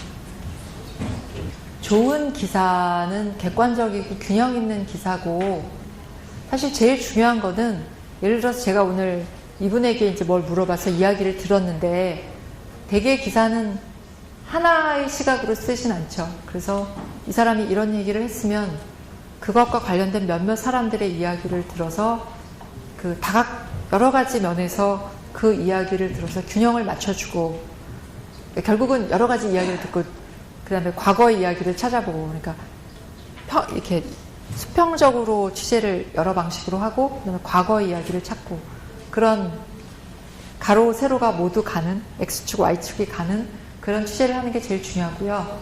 좋은 기사를 쓰고 좋은 기자가 되는데 가장 중요한 것은 글을 잘 쓰는 것입니다. 그러니까 놀랍게도 그게 너무나 중요한데, 여러분들이 어떠한 일을 하던, 그게 기자가 됐던 학자가 됐던 아니면 기업에서 일을 하던 컨설팅을 하던 아니면 뭐 엔지니어가 되던, 마지막 프로덕트는 페이퍼예요. 글로 나와야 돼요. 그래서 글로 자기 생각을 정확하게 전달하는 능력은 기자에게는 가장 중요하고, 그 나머지 분들에게도 모두 중요하다고 생각합니다. 그래서 갈릴레오 갈릴레이나 아인슈타인이 그렇게 후세에 영향을 많이 끼칠 수 있었던 것은 그 사람들이 당대의 명문장가였다고 그래요. 훌륭한 문장을 썼다고 합니다. 그래서 그 복잡하고 어려운 아이디어를 사람들에게 제대로 전달을 할 수 있었기 때문에 그 사람들의 생각이 훨씬 더 많은 사람들의 인정을 받았다고 그래요. 아무리 천재적인 생각도 그거를 암호 같은 말로 전달을 하면 알 수가 없죠. 그래서 역시 글쓰기에 주력하시는 게 제일 중요하다고 생각합니다. 서울대학교 기획교육학과 사업과정이에요. 네, 제 후배시네요. 그러면 이렇게 발표하시면서 네. 그 신문의 점유율, 여러 가지 이렇게 매체 점유율에 대해서 말씀해 주셨는데, 그 신문의 점유율이 급격히 떨어진다고 하셨는데요. 네. 근데 그 인터넷 뉴스랑 그런 다른 매체들의 점유율이 이렇게 증가하고 있다고는 이렇게 안 하셨는데, 그게 정말 많이 증가하고 있는지 궁금합니다. 다른 매체들이 떨어지는 만큼 그게 싸우고 있는지, 아니면 사람들이 그냥 조금 게으르게 소셜적으로 뉴스를 접하기 때문에 그 사람들이 이런 것들을 접하게 되는 기회가 적어지고 아까 제가 말씀드린 대로 신문은 지금 한 3번째쯤 되는데요. 뉴스 점유율이 이게 여론 영향력으로 되어 있는데, 실제로 아마 그 뉴스를 많이 어떤 방식을 통해서 뉴스를 보느냐하고 거의 일치하거든요, 이 비율이. 그래서 아직은 TV가 제일 많고, 그다음 인터넷 뉴스고 신문인데, 신문 독자 수가 아마 이 중에서 가장 빠른 속도로 떨어지고 있어요. 떨어지고 있는데, 이 신문에서 잃어버린 독자들이 인터넷으로 대부분 가죠. 방송하고는 크게 차이가 없는 것 같아요. 그거는 기존 숫자하고. 근데 대부분 인터넷으로 가는데, 인터넷 뉴스 기사를 쓰는 사람들은 사실 신문 기자인 경우가 많거든요. 그래서 여러분들 미국에서도 그렇지만 그런 일들이 일어나고 있지만 크리스천 사이언스 모니터는 페이퍼를 없앴습니다. 뉴스페이퍼가 아니에요. 더 이상 인터넷 뉴스만 합니다. 그리고 뉴스위크도 마찬가지. 페이퍼로서의 매거진은 없어졌어요. 대신 인터넷상에서만 합니다. 그래서 저희도 지금 아직은 저희가 신문 지금 판매 부수가 180만 부 정도 되기 때문에 다른 회사들에 비해서는 이제 저희는 아직은 많은 독자들을 확보하고 있고 그 독자들이 뭐 굉장히 말하자면 지금까지는 열심히 저희 신문을 봐주고 또 그것 때문에 광고 시장이 있고 그래서 아직까지는 저희가 유지가 되고 있는데 장기적으로는 결국 페이퍼리스 뉴스페이퍼가 되는 게 아닐까. 그러니까 종이 없는 신문으로 결국 갈 수밖에 없을 것이라고 하는 생각이 있습니다. 그래서 저 자신도 뭐 물론 아침에 저희 신문사니까 신문이 얼마나 많겠어요. 그러니까 여러 신문들이 있으니까 다 보기는 하지만 인터넷 뉴스를 많이 보죠. 뭐 아이패드를 이용하든 뭐 갤럭시 탭을 이용하든 스마트폰을 이용하든 이미 뉴스를 보는 수단은 저 자신이 많이 바뀌어서 결과적으로는 이쪽으로 많이 갈 거라고 지금 생각해요. 그래서 이게 아마 생각보다 빠른 속도로 가고 있어서 신문사의 기능의 상당 부분도 지금 인력 배치들이 인터넷 뉴스를 생산하는 쪽으로 그런 쪽으로 많이 가고 또 그런 데는 약간 기존의 신문을 만드는 것과는 다른 감각들이 좀 필요해요. 짧은 기사를 빨리 쓰고 그래서 그런 식의 훈련을 많이 하고 있어요. 그래서 이거는 뭐 큰 흐름상 그쪽으로 갈 거라고 생각하고 있습니다. 박준상입니다. 저는 언론의 본질에 대해서 질문을 좀 있는데 아까 첫 번째 질문은 이제 언론이 기사나 객관적이라고 했는데 저는 개인적으로 이제 언론이랑과의 성질 자체가 이제 언론인들이 기사를 보고 완평을 할 때나 아니면 사설을 쓸 때나 예를 들어 심지어 기사의 레토릭 같은 데에도 본인의 신념이나 가치가 스펙트럼으로 수용된다고 하거든요. 그래서 근데 이게 잘못된 게 아니라 어차피 언론인도 사람인 것 자신이 신념이 있기 때문에 그걸 수용되는 게 나쁘지 않다고 생각하는데 부장님께서 이렇게 자신의 가치를 신념의 가치를 이제 반영하는 게 어느 정도 선까지 이제 용납될 수 있고 용인될 수 있는지 궁금합니다. 완벽한 객관, 완벽한 균형 이런 건 아마 없을 거예요. 그렇죠? 그러니까 예를 들어서 제가 오늘 여기에 왔는데 여기에 와서 오늘 있었던 일을 기사를 쓴다고 생각을 하면 제 눈에 보이는 게 있고 보이지 않는 게 있거든요. 여기 아마도 여기에 지금 앉아 계시는 분들 모두에게 오늘 제가 한 얘기를 가지고 기사를 써라. 다 다를 거예요. 기사가. 완전히 달라요.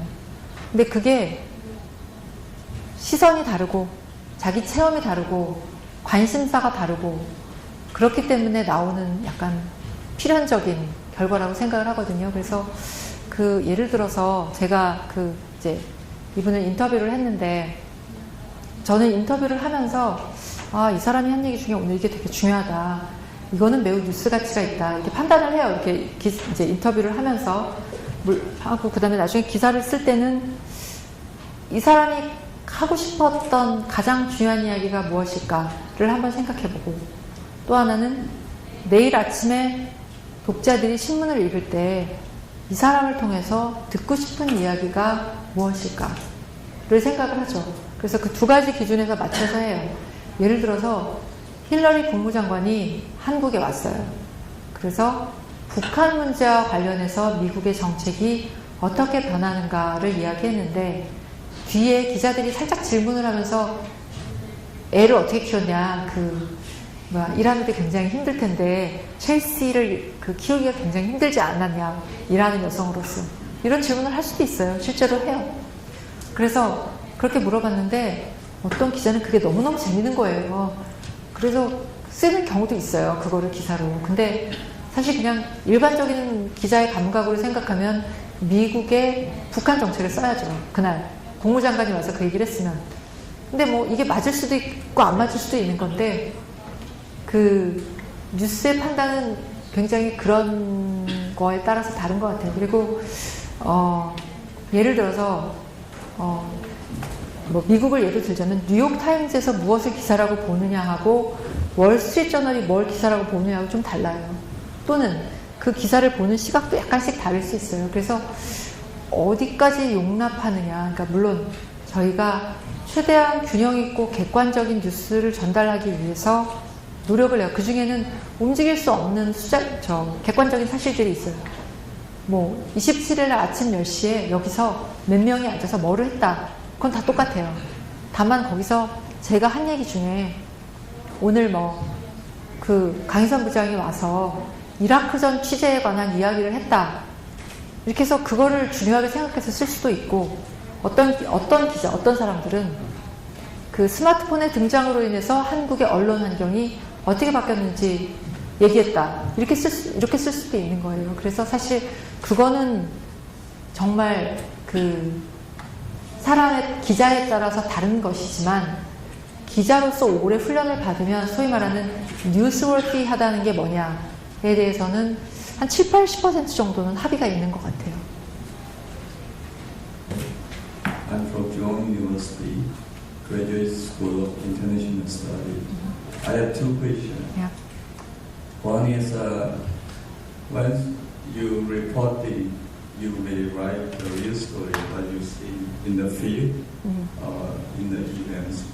But the people at the event may dislike what you write. So at the time, how you adjust? You will write according to your understanding you have seen, or you will refer to the people. And in case the people complain to the court or prosecutor, so how can you solve the problem? And I want to know Korean law, how it can deal those kind of problems. And second question is related to previous former President Park Geun-hye, a spokesperson. I guess his name is Mr. Park. 윤창중? Maybe, yeah. And he was a journalist. Yeah. And as you are a journalist, how you feel about his case? Maybe he may follow according to American culture when he was in America, or do something for his president. So please Okay. let me know your opinion. 오케이. 두 번째 질문에 대한 답을 먼저 하면 그 대변인이 기자였던 것과 그냥 일반적인 기자들하고는 사실 별로 상관이 없다고 생각하거든요. 저도 개인적으로 그분을 압니다만 아주 독특한 사람이라고 생각했어요. 그러니까 뭐 좋다 나쁘다 이런 게 아니라 굉장히 자기 주장이 강하고 개성이 있고 그런 사람이다라고 생각을 했는데 그것은 기자라서 뭐 특별히 어땠다 아니다라기보다는 본인이 어떤 인간으로서 공직자로서 대통령을 모시는 사람으로서 외국 순방을 갔을 때 어떻게 해야 하는가에 대해서 전혀 개념이 없었고 훈련도 안 돼 있고 그래서 그거는 매우 개인적인 잘못이라고 생각을 하고요. 그리고 그 사람이 뭐 문화의 차이 뭐 이런 것들을 설명을 했는데 그런 건 없죠. 그건 한국에서 약간 또는 뭐 그런 문화의 차이를 대서 익스큐즈를 하는 경우가 많이 있는데 대부분의 경우는 저는 그거는 별로 말이 안 되는 경우라고 생각합니다. 그래서 그때 아마 그것 때문에 미국에서도 몹시 사람들이 화가 났던 것 같아요. 그럼 미국에서는 괜찮단 말이냐, 그게. 그래서 그랬던 것 같은데, 그거는 적절한 해명은 전혀 아니라고 생각을 합니다. 그리고 두 번째 질문은 이제, 제가 어떤 기사를 쓰는데, 현장에서 쓰는데, 그거에 대해서 독자들이 좋아하지 않거나 반대 의견이 많이 들어오거나 그럴 때 제가 어떻게 하느냐 그런 질문이었죠. Right? 컴플레인, 그러니까 법의 문제는 아닌 것 같고 예를 들어서 제가 팩트를 틀렸으면 예를 들어서 이분의 이름이 뭐 김철수인데 제가 뭐 김영희라고 썼으면 그거는 다음날 저기 신문에 쓰죠. 이거는 내가 저희가 뭐라고 고친다라고 쓰죠. 예를 들어서 분쟁적인 부분이 있어요. 논쟁적인 부분이 있어요. 그러니까 제가 예를 들어서 그러니까 뭐 그냥 객관적인 사실이라고 저는 생각하지만 저쪽에서는 그거를 일종의 모욕을 당했다고 생각하거나 뭐 잘못된 평가가 들어왔다고 생각하거나 그럴 경우에는 그러니까 법정으로 가기 전에 한국언론중재위원회라고 하는 게 있습니다. 그래서 그쪽으로 일단 가요. 그쪽에다가 컴플레인을 하면 그쪽에서 회의가 열려서 각계 인사들로 구성된 커미티가 있습니다. 뭐 학자, 언론인, 뭐 법조계에 있는 사람들. 그래서 여러 사람들이 모여서 해서 예를 들어서 이거는 언론이 자기의 사명을 다한 것이다. 그래서 약간의 뭐 그런 기사에 등장하는 사람이 불만을 가질 수는 있지만 이거는 기본적으로 언론의 어떤 큰 룰에서 벗어난 게 아니다 라고 하면 그냥 클리어가 되는 경우고요. 아니면 뭐 거기에서 어떤 결정을 하죠. 예를 들어서 어떠한 정도의 사이즈로 이 사람의 해명을 신문에 실어줘라. 그렇게 하면 이제 그거에 따라서 신문에 실어주고요. 이제 그거에 따라 그럼에도 만족하지 못하면 그 경우는 이제 법정으로 가는 거죠. 그러면은 뭐 일반적인 소송과 같은 길을 걷게 됩니다. 예. For Dan, I'm a graduate student at Christ Business School. Okay. Yeah, so I wanted to know how has been the press freedom from past to this? Sorry. Press freedom in Korea from earlier days to now. President? Press freedom. Press freedom. Yeah. Okay.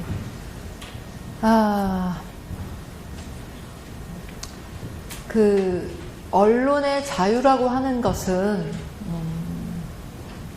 제가 이제 기자가 된 게 1990년인데요. 1990년에는 이미 한국이 상당 부분 이제 한국이 거의 이제 아마 여러분들 뭐 정치 관련해서 이야기 들으셨겠지만 1987년 이후는 거의 이제 한국에서 어떤 민주화 또는 뭐 언론의 자유 이런 부분에서는 거의 문제가 없을 정도의 수준까지 갔다고 생각을 하거든요. 그래서 제가 기자가 된 이후에는 언론의 자유가 있다 없다 그런 거를 아주 구체적으로 제가 현장에서 느끼진 않았던 것 같아요. 근데 예를 들어서 이런 농담들이 있었어요. 기자들이 예를 들어서 어떤 교수님한테 이제 칼럼을 부탁해서 받았는데 보니까 글을 너무 못 썼어요. 이게 고쳐도 칼럼을 신문에 실을 수가 없을 정도인 거예요. 그래서 선생님 이거 너무 못 썼습니다. 안 되겠어요. 이럴 수는 없거든요. 이제 그거는 안 되는 거. 그거는 이제 한국 문화에서 굉장히 예의가 안 되는 거니까. 그럼 뭐 다시 쓰세요라고 할 수도 있는데 그게 하여튼 그때 상황에선 잘 통하지 않았어요. 그래서 이제 농담같이 돌아다니는 이야기인데 교수님한테 이거 국정원에서 또는 안기부에서 약간 문제를 삼아서 못 시게 됐다. 그러면 본인도 만족을 했다. 그러니까 그 얘기는 제가 그 얘기에 들어있는 뜻은 말하자면 어떤 정보기관에서 상시적으로 언론에서 일어나는 일에 약간 개입을 했다라고 하는 거에 대한 어떤 전제를 하고 있는 거죠. 그래서 그런 시절이 있었던 것은 분명히 맞고 실제로 보도를 못하는 경우도 많았고 7, 80년대에는 한국의 미국에서 타임이나 뉴스위크 같은 것들이 이제 들어왔는데 그때 한국을 비판하는 한국의 정치를 비판하는 뉴스들은 다 새까맣게 칠해서 볼 수 없게 만든 상태로 들어왔다고 그래요. 그래서 이렇게 잡지를 펼치면 새까만 거죠, 그 부분이. 그래서 만약 지금은 인터넷이 있으니까 뭐 따로 찾아보면 되는데 그때는 그런 시절이 아니니까 그래서 그런 시절도 있었고 뭐 기자들이 뭐 국가 기밀 또는 뭐 그런 것에 관한 문제를 건드려서 뭐 조사를 받는 경우도 있었고 그랬던 것 같아요. 근데 요즘에는 쓸 수 없다 라고 하는 거는 그렇게 거의 없는 것 같습니다. 네. 어려운 점이 있습니다. 네. 우선 고맙습니다. 좋은 경험을 이야기해 주신 것 같아요. 저는 한국의 기자에 관한 질문이 있는데요. 한국에서 기자가 되기 위한 과정이 무엇인지, 어떤 훈련을 받아야 하는지, 또 어떤 체계적인 절차가 있는지에 대해서 묻고 싶습니다. 제가 그 기자가 되던 시절에는 시험을 봤습니다. 그래서 시험을 봤는데 뭘 봤냐면 일단 서류를 내고요. 자기 성적표 뭐 이런 거 당연히 내고 그 다음에 시험을 봤는데 국어 시험, 코리안고 그다음에 영어 시험, 상식 시험을 봤어요. 근데 그리고 그 다음에 마지막으로 이제 라이팅 보죠. 논술, 그 장문 이런 걸 보죠. 근데 저는 이제 영어 시험 뭐 그냥 본 것 같은데 국어 시험을 봤는데 거기 한자가 나왔어요. 한자 쓰기가.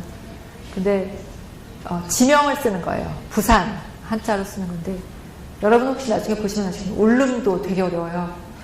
못 썼어요. 울릉도. 삼척 그것도 어려워요. 그래서 지명이 한 10개쯤 나왔는데 야 도저히 못 쓰겠다 그래갖고 많이 틀렸는데 다른 사람들도 다 못 썼나 봐요. 다행히 합격을 했습니다. 그래서 이제 그런 시대가 있었고 지금은 그렇게 안 하고요. 지금은 그 서류를 중심으로 보고요.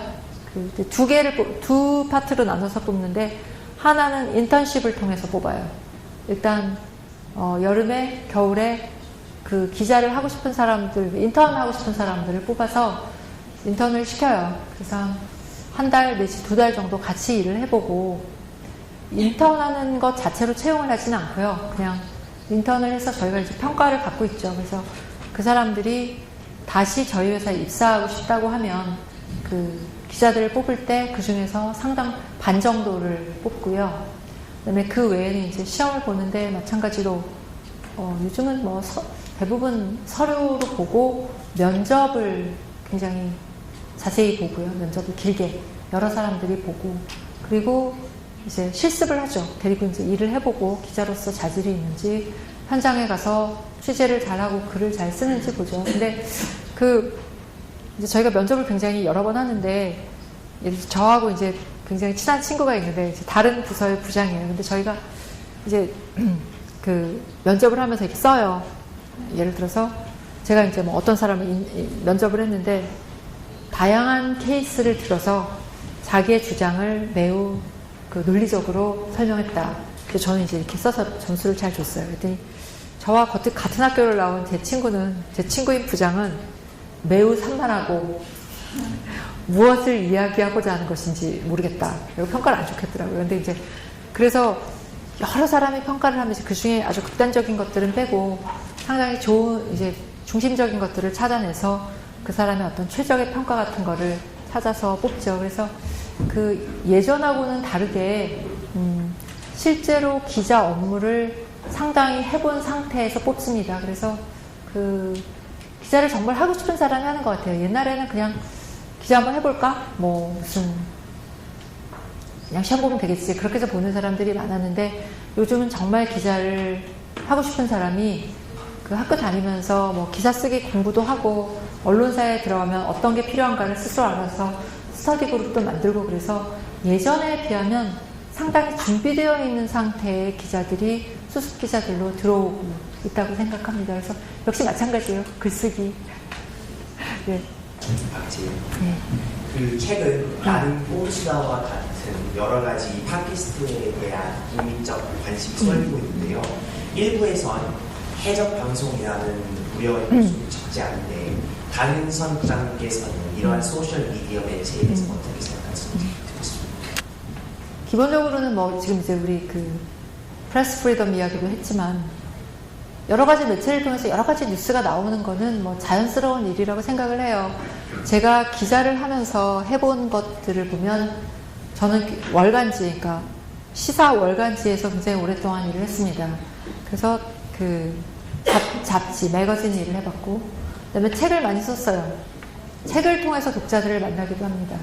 그다음에 한때는 블로그를 무지무지하게 열심히 했어요. 그래서 블로그를 통해서 사람들하고 만나기도 했고, 그 다음에 또 한동안은 방송을 했습니다. 그래서 인터뷰 프로그램을 진행을 꽤 오래 했고, 그리고 뭐 요즘도 가끔 방송에 나가는 경우가 있고, 그 다음에 신문에 글을 쓰고, 기사를 쓰기도 하고, 칼럼을 쓰기도 하고, 그렇기도 하는데, 제가 시간이 있다면 저 그런 거 되게 해보고 싶어요. 지금은 이제 시간이 없어서 사실 없고 힘이 딸려서 못하는데,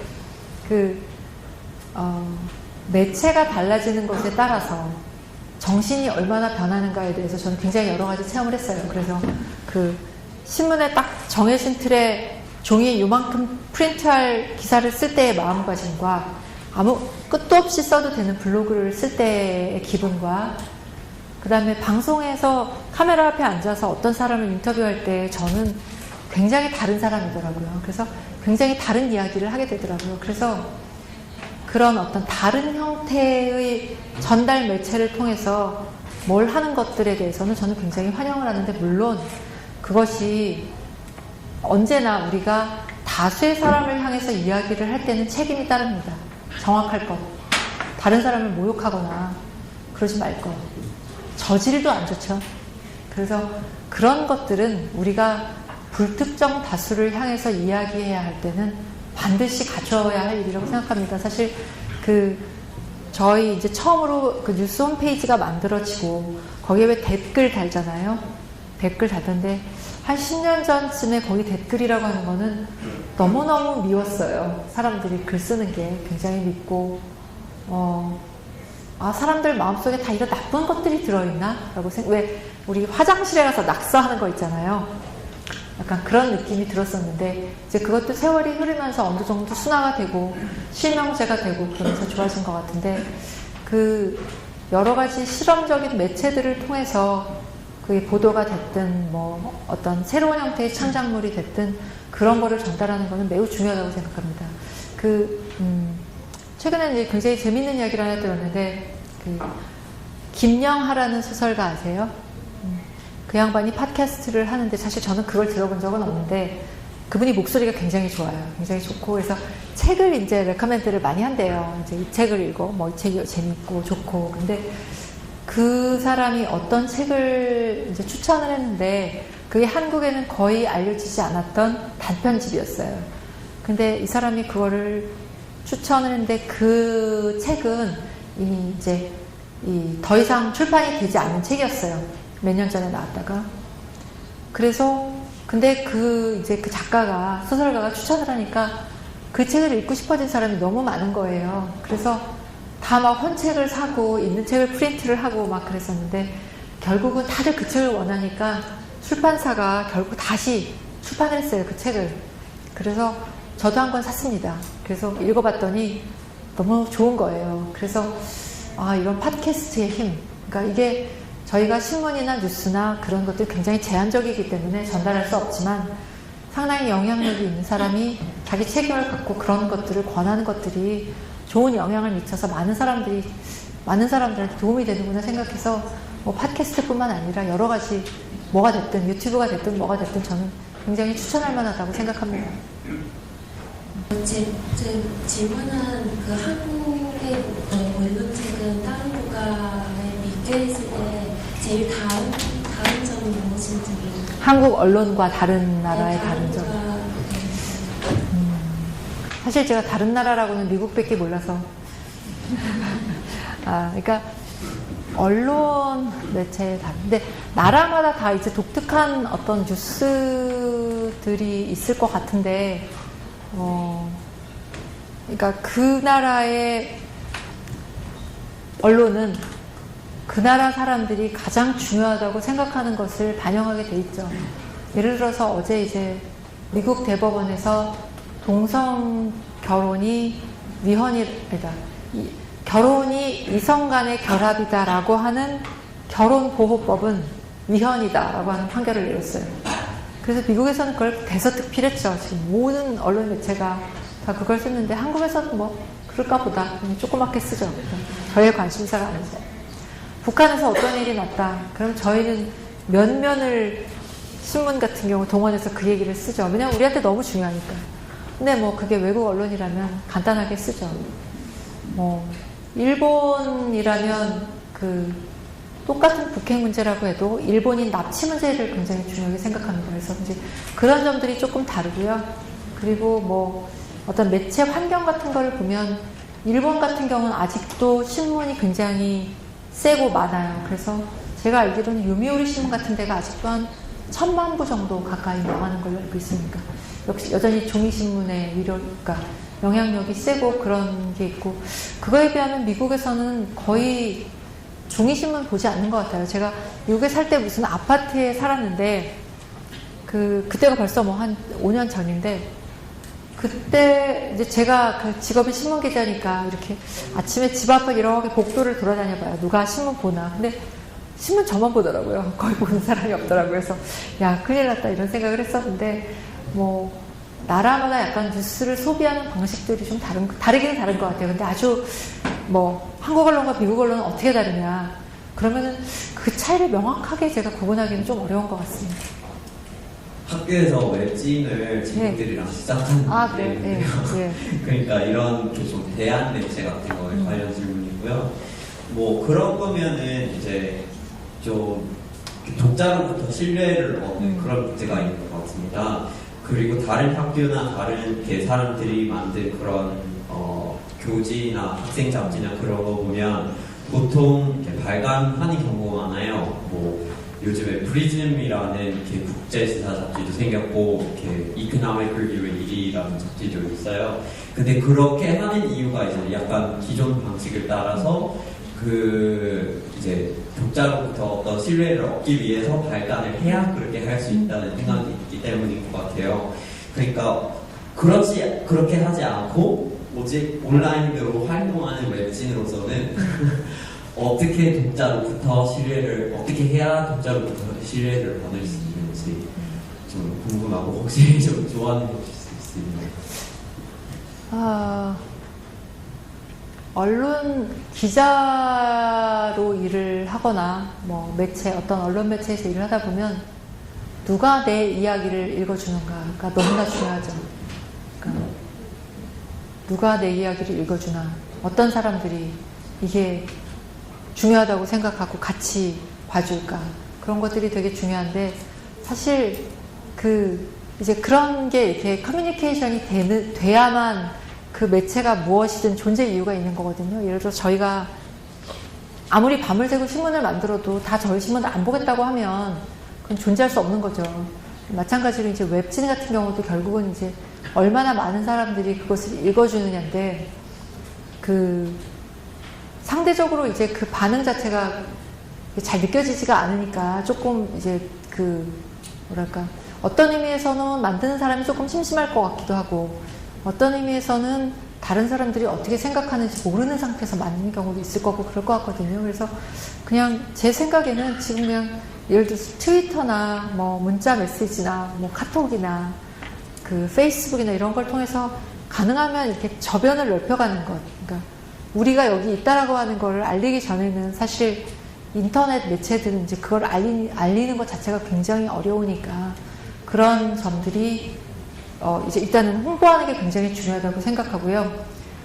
그럼에도 불구하고 좋은 점은, 예를 들어서 제가 책을 썼는데 다른 회사 기자들이 이제 인터뷰를 하자고 연락이 올 때가 있어요. 근데 저도 이제 시간이 정해져 있으니까 뭐 그 모든 걸 다 할 수는 없고 몇 개만 이제 골라서 해야 되는데, 아주 조그만 신문사에서 그거를 해달라고 그랬어요. 그래서 제가 좀 귀찮은 마음에 저희 이제 출판사 편집자하고 얘기를 하면서 이런 신문사에서 연락이 왔는데 걔네는 발행 부수도 얼마 안 되고 그러니까 별로 영향력도 없는데 그거를 내가 꼭 해야 될까라고 말하니까 그 편집자가 이렇게 말했어요. 인터넷에서는 모두가 한계예요. 그러니까 신문이 우리가 200만 부 발행하는 신문이나 5만 부 발행하는 신문이나 인터넷 기사로는 한계인 거죠. 그게 뭐 200만의 독자들이 같이 보는 건 아니니까. 그래서 무엇이든 하면 인터넷에서는 카운트가 되는 거니까 똑같은 중요성을 가지고 그 판단이 되니까 중요하다 그러더라고요. 그래서 인터넷은 그런 의미에서 굉장히 평등한 그 매체의 이 플레이그라운드구나 약간 그런 생각이 들었습니다. I have a question.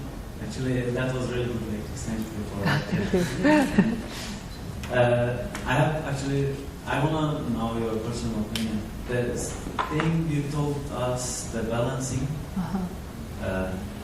you should make balance between two sides, and you told about the perfection. Nobody can be perfect, so sometimes. So the thing you gave us the example from Iraq war, right? And you were in there as a reporter. So did you make balance in there? Like for example, did you have an interview with Iraq people? Like what's their mind about the other side? Or did you take interview from your side about Iraq people and from the soldiers? Because like I saw some videos on YouTube, like their personal opinion, they didn't want to be in there. So can you give us like short information about that? 이제 기자가 현장에 나가면 무엇을 쓸 것인가 라고 하는 거를 판단을 해야 돼요. 근데 이제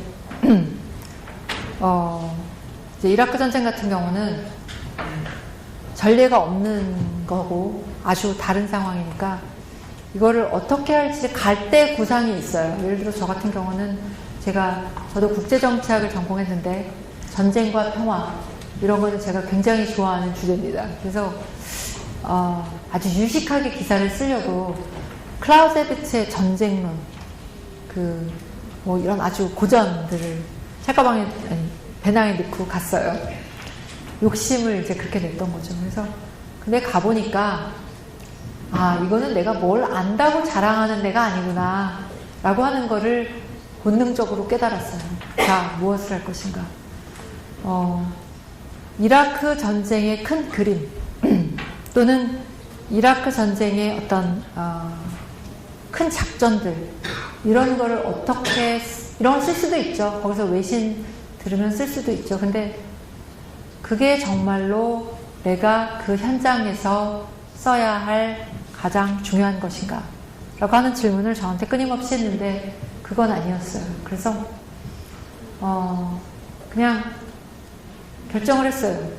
그러니까 내가 본 것, 내가 경험한 것, 내가 직접 체험한 것만 쓰겠다 이렇게 결심을 하고 기사에서는 용납이 잘 안 되는 경우인데 나는으로 생각하는 걸 시작하는 기사를 썼어요. 나는 오늘 아침에 일어나서 그 어느 작전 지역에 갔는데 가보니까 이라크군이 굉장히 금방이 바로 직전까지 이라크군이 있었던 것 같더라고요. 너 얼마나 급하게 도망갔으면 옷도 못 입고 그릇도 다 팽개치고 막 그렇게 갔더라. 뭐 이제 이런 걸 쓰는 거죠. 또는 이 전쟁터에 가보면 제가 굉장히 놀랐던 것 중에 하나가 미국의 전력이나 이라크군의 전력은 비교할 수 있는 수준이 아니에요. 미국의 군사력이라고 하는 것은.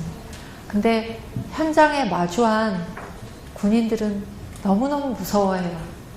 그러니까 미군이 갖고 있는 무기가 훨씬 많은 것 같은데도 예를 들어서 이라크군이 그 석유를 드럼통에 담아서 불을 붙여갖고 길에다가 다 뭐 뿌린다더라.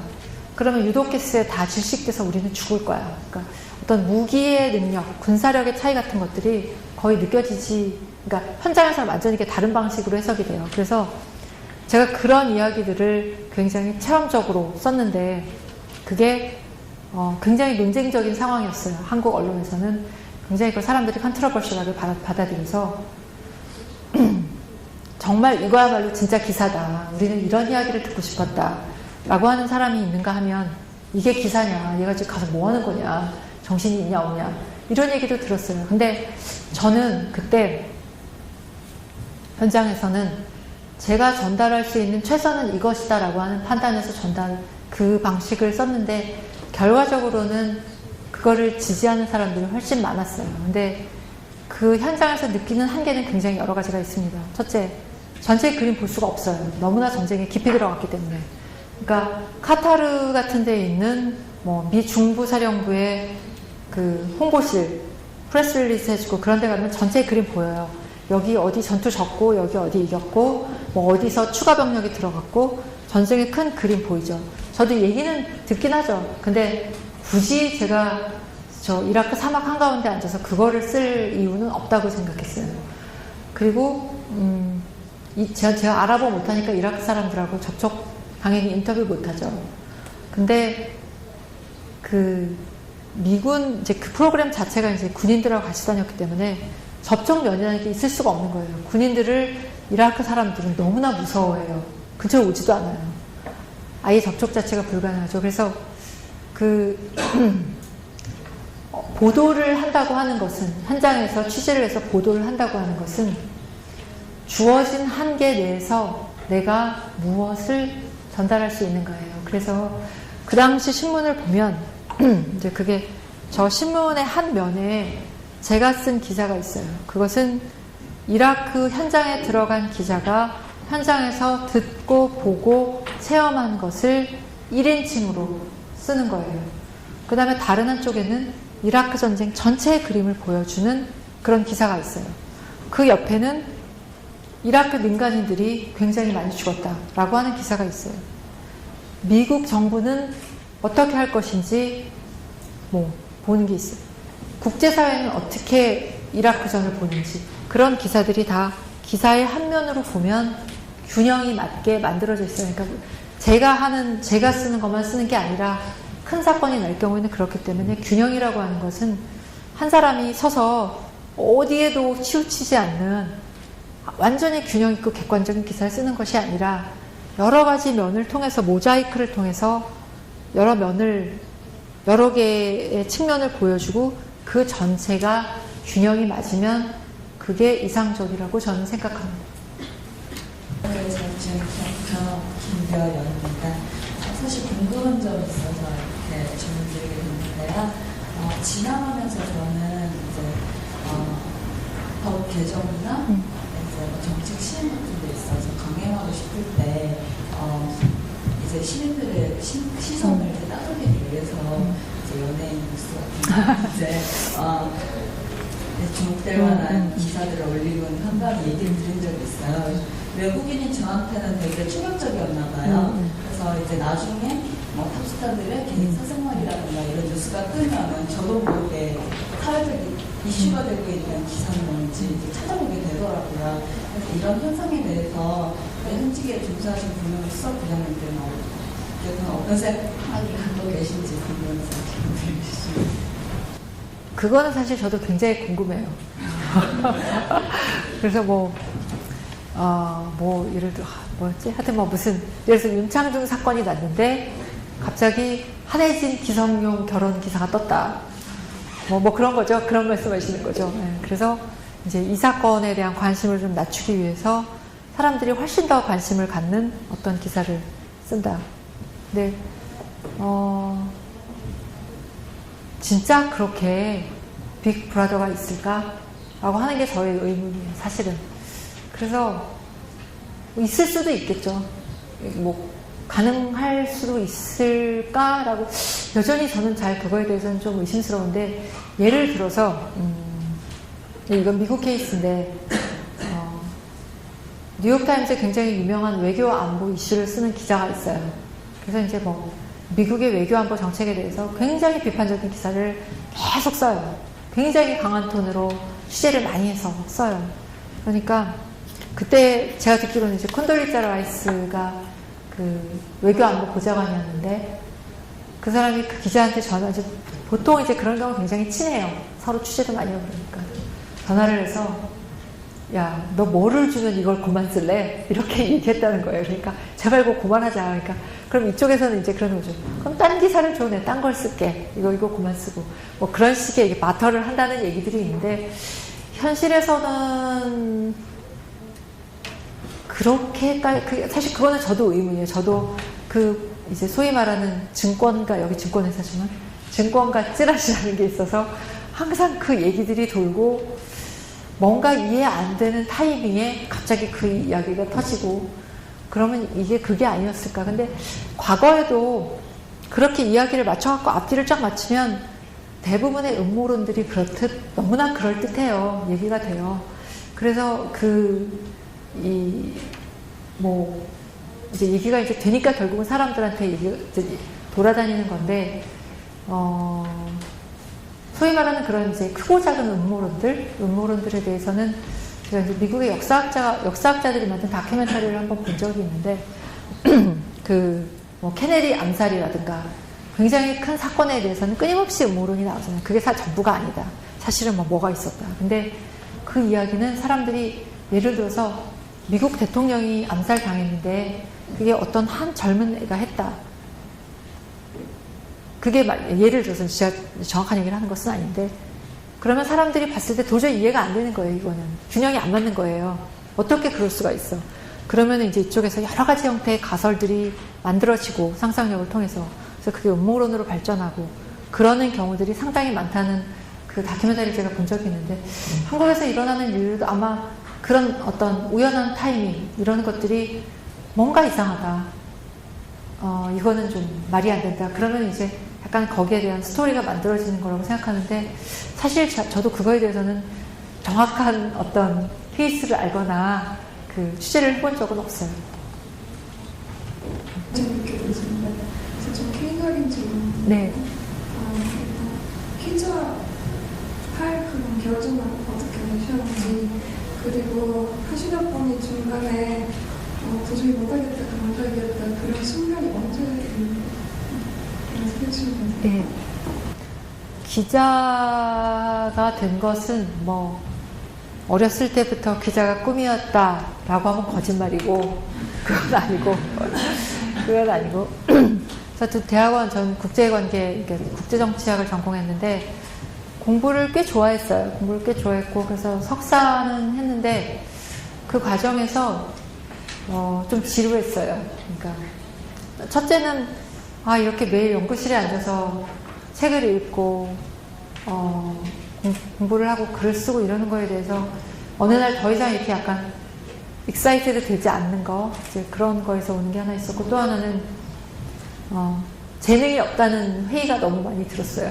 그러니까 공부에 관한 거는 다 자기 책임이잖아요. 제 재능이잖아요. 제가 잘하면 그것도 제가 잘해서, 못하는 건 다 제가 못해서 그러는 거고, 그런데 그런 거에 대해서 끊임없이 생각하고 있는 것들이 좀 싫고, 그래서 뭔가 딴 걸 해볼까 이렇게 생각하는데, 어떤 비슷한 감각으로 일하는 것 역시 뭔가 알아내고 찾아내고 공부하고 글 쓰고 이런 큰 맥락 안에 있는 비슷한 것들이라서 제가 그때 시사월간지 기자가 됐었는데 아주 재미있었어요.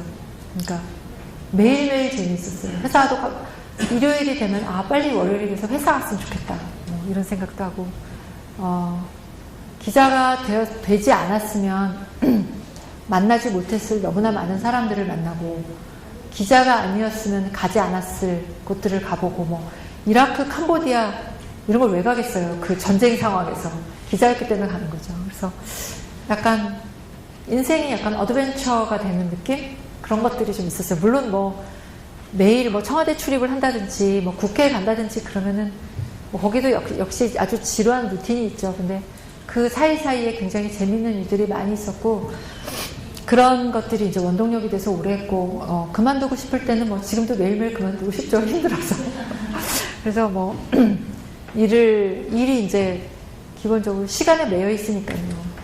예를 들어서 기자는 상황을 컨트롤할 수는 없죠. 예를 들어서 교수님이 개인적으로 무슨 사정이 있어서 오늘 강의는 휴강하고 이번 주말에 몰아서 해주겠다, 이런 게 가능하지만 사건에게 오늘 좀 일어나지 말고 내일 일어나라, 이런 거는 없죠. 그래서 이제 그런 것들이 굉장히 어렵죠. 예를 들어서 제가 아주 오랫동안 못 만난 친구들이 있어서 저녁을 먹기로 했어요, 어느 날.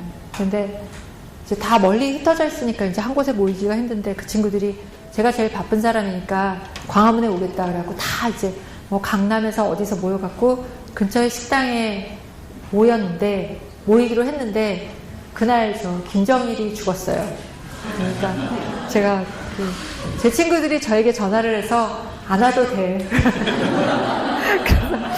그러니까 그런 게 저의 일상인 거죠. 그래서 뭐 당연히 무슨 어디 저의 개인적인 삶이나 제 계획이 예측대로 되는 경우는 거의 없죠. 그래서 뭐 예를 들어서 어느 금요일은 이제 약간 저희 면이 적고 그래서 조금 상대적으로 한가해요. 그래서 제가 점심 때 점심을 안 먹고 미정원에 가서 머리를 자르고 그리고 아주 한가한 표정으로 들어와서 앉아가지고 이렇게 뉴스를 보고 있는데 갑자기 일본에서 지진이 났어요. 그 동일본 대지 지진이라고 2년 전에 그렇게 되니까 뭐 그다음부터는 뭐 한가고 뭐고 없고 그날 이제 밤새도록 일하고 그로부터 뭐 몇 달을 그거에 매달려서 일을 했는데 그래서 저희 부원들이 저보고 제발 한가한 얼굴로 앉아있지 말라고 부장이 한가한 얼굴로 앉아있으면 꼭 사건이 터진다고 그러는데 그냥 그런 것들이 굉장히 그 흐름을 타는 것들이 즐겁기도 하고 때로는 당혹스럽기도 하고 어떨 때는 뭐 귀찮고 싫을 때도 있죠. 그래서 그럴 때는 괜히 이런 거 했다 그런 생각 많이 합니다. 제 질문은 어른이 대중들에게 대변하는 것인데 가끔 어떤 상황에서는 일부러 그 작은 사고를 이슈를 만들려고 대중들을 선동하는 경우가 있지 않을까 싶어요. 그리고 두 번째 질문은 저기 아직 신문사 지금 많이 죽었다고 했는데 신문사는 더 수명은 더 얼마 정도 갈 수 있는지 좀 알고 싶습니다. 두 번째 질문부터 먼저 대답을 하면 신문사의 수명이라고 하는 것은 그러니까 소위 말하는 이 종이 신문의 수명이라고 하는 것은 생각보다 빨리 끝날 수 있을 것 같아요. 수십 년 내 그렇게 뭐 그러니까 사라질 수 있을 것 같고 이미 그런 일이 일어날 수 있고 근데 뉴스를 만드는 기능이라고 하는 것은 살아남을 것이기 때문에 지금 저희가 하고 있는 작업도 그런 것들인데 여러 가지 전달 매체를 갖는 거죠. 인터넷, 스마트폰, 아이패드, 유튜브 이런 식으로 기사의 생산 기능이 남아서 그런 어떤 미디어 회사로서는 오래 존재할 거예요. 그러니까 상당히 오래 갈 것 같은데 그거는 그 뉴스를 소비한다고 하는 행위 자체가 사라지지는 않을 것이기 때문에 세상 모든 사람들이 아무것도 알고 싶지 않고 그냥 다 안 궁금하고 그렇게 살겠다라고 할 리는 없으니까 그래서 예를 들어서 이 신문도 신문의 역사가 얼마나 됐을까 제가 정확하게 지금 기억을 못하겠는데 이 신문도 굉장한 발명품이에요. 그러니까 뉴스를 압축해서 수십 페이지 안에 담아서 저런 형태로 접어서 전달을 해서 우리가 갖고 다니면서 아무 때나 펴볼 수 있게 한다라고 하는 것 자체가 대단한 발명이었어요. 그 시절에. 그리고 그게 상당히 오래 간 거예요. 그리고 이제 그게 바뀌는 거죠.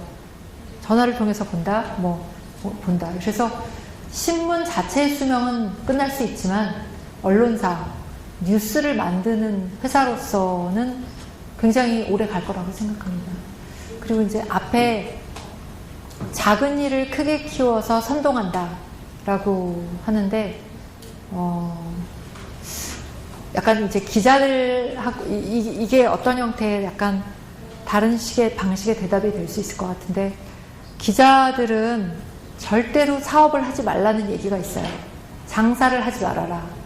왜냐하면 이 평생을 통해서 훈련 받는 것이 이것은 팩트인가 아닌가, 이것은 옳은가 그른가 그 판단을 계속 하는 거거든요. 이것은 예를 들어서 현충일날 군인들이 골프를 쳤다. 이것은 옳은가 생각을 하는 거죠.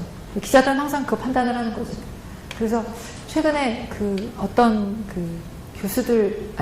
군인들을 만났는데 검사들이었나 무슨 행사를 하게 됐는데 마침 현충일이더래요. 그래서 묵념을 했다는 거예요. 다른 노는 행사였는데 기자들이 있을까봐. 무슨 말씀인지 알겠죠? 그러니까 이것은 적절한가, 이것은 옳은가, 이것은 사실인가, 그게 어떤 기자들이 기사를 만드는 가장 기본 중심이 되는 생각이에요. 그래서 그 업의 본질이, 이 소위 말하는 뉴스보도의 본질이라고 하는 것은 사실을 전달한다, 비판한다 이런 기능이거든요.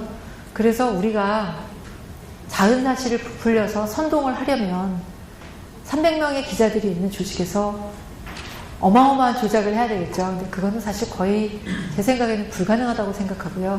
다만 이런 일을 저희가 캠페인을 하는 경우는 있어요. 예를 들어서 환경이 중요하다라는 얘기를 위해서 사람들이 환경에 관심이 없지만, 그리고 기사로서 사실 그게 재미있는 기사는 아니지만 굉장히 그 의지를 가지고 환경에 관한 기사를 씁니다. 그래서 소위 말하는 어웨어니스를 높이는 거죠. 그런 것들을 하고, 그 다음에 최근에 저희 이제 했던 캠페인 중에 작은 결혼식이라는 게 있었어요. 굉장히 호화롭고 낭비가 되는 결혼식이 사회의 어떤 분위기로 자리 잡으면서 약간 거기에 문제가 있다고 판단을 해서 저희 안에서 그런 이야기들이 나와서 작은 결혼식을 하는 것이 이런 형태의 작은 규모의 결혼식이지만 더 의미 있게 할 수 있고, 사실 그런 것들도 했었어요. 그리고 자본주의라고 하는 것이 소위 말하는 이런 양극화를 주장하는 이런 방식으로 가면 이 사회가 건강하게 발전할 수가 없기 때문에, 그러면 우리가 어떤 방식의 대안을 가질 것인가, 이런 거를 연구를 하거나 그렇게 해서 캠페인을 하긴 하죠. 그것은 작은 것을 선동한다기보다 이런 문제에 대해서 우리가 한번 생각을 해봐야 된다. 그래서 의지를 가지고 면을 할애를 해서 상당히 노력을 많이 들여서 장기적으로 보도를 하는 경우는 굉장히 많이 있습니다. 서울대학교에 다니고 있는 중국인 학생인데요. 네. 말씀을 아주 재미있게 들었습니다. 저는 지금 한국에서 일하고 있는 그런 외국인 특파원을 하고 있는데요. 이런 친구들한테 재미있는 얘기를 들어본 적이 있어요. 이런 친구들, 외국인 특파원들이 한국에 처음에 오자마자 한국의 유명한 대기업이든 은행이든 TV 방송국이든 그리고 심지어 정부 그런 기관이든 이런 측한테서 그런 아주 화려한 식사 먼저 초대해주고 선물도 주고 아주 규정한 그런 왜 물게할지 저는 잘 모르겠지만 근데 규정한 선물을 받아본 적이 있대요. 지금 부장님께서도 해외에서 이런 특파원으로서 일하셔본 적이 있으니까 혹시 이런 경험도 있었는지, 그리고 이런 현상에 대해서 어떻게 생각하시는지 감사합니다. 미국에서는 한국 특파원을 별로 중요하게 생각을 안 해서 귀한 선물 주거나 그런 경우는 없었던 것 같은데 관계는 중요하죠. 그러니까 예를 들어서 정부에서 어떤 정책을 이제 중요한 정책을 시작을 했는데, 모든 정책은 이라고 하면 좀 뭐하지만 어쨌든 중요한 정책들은 국민들이 알아야 할 필요가 있어요. 제대로 알아야 할 필요가 있어요.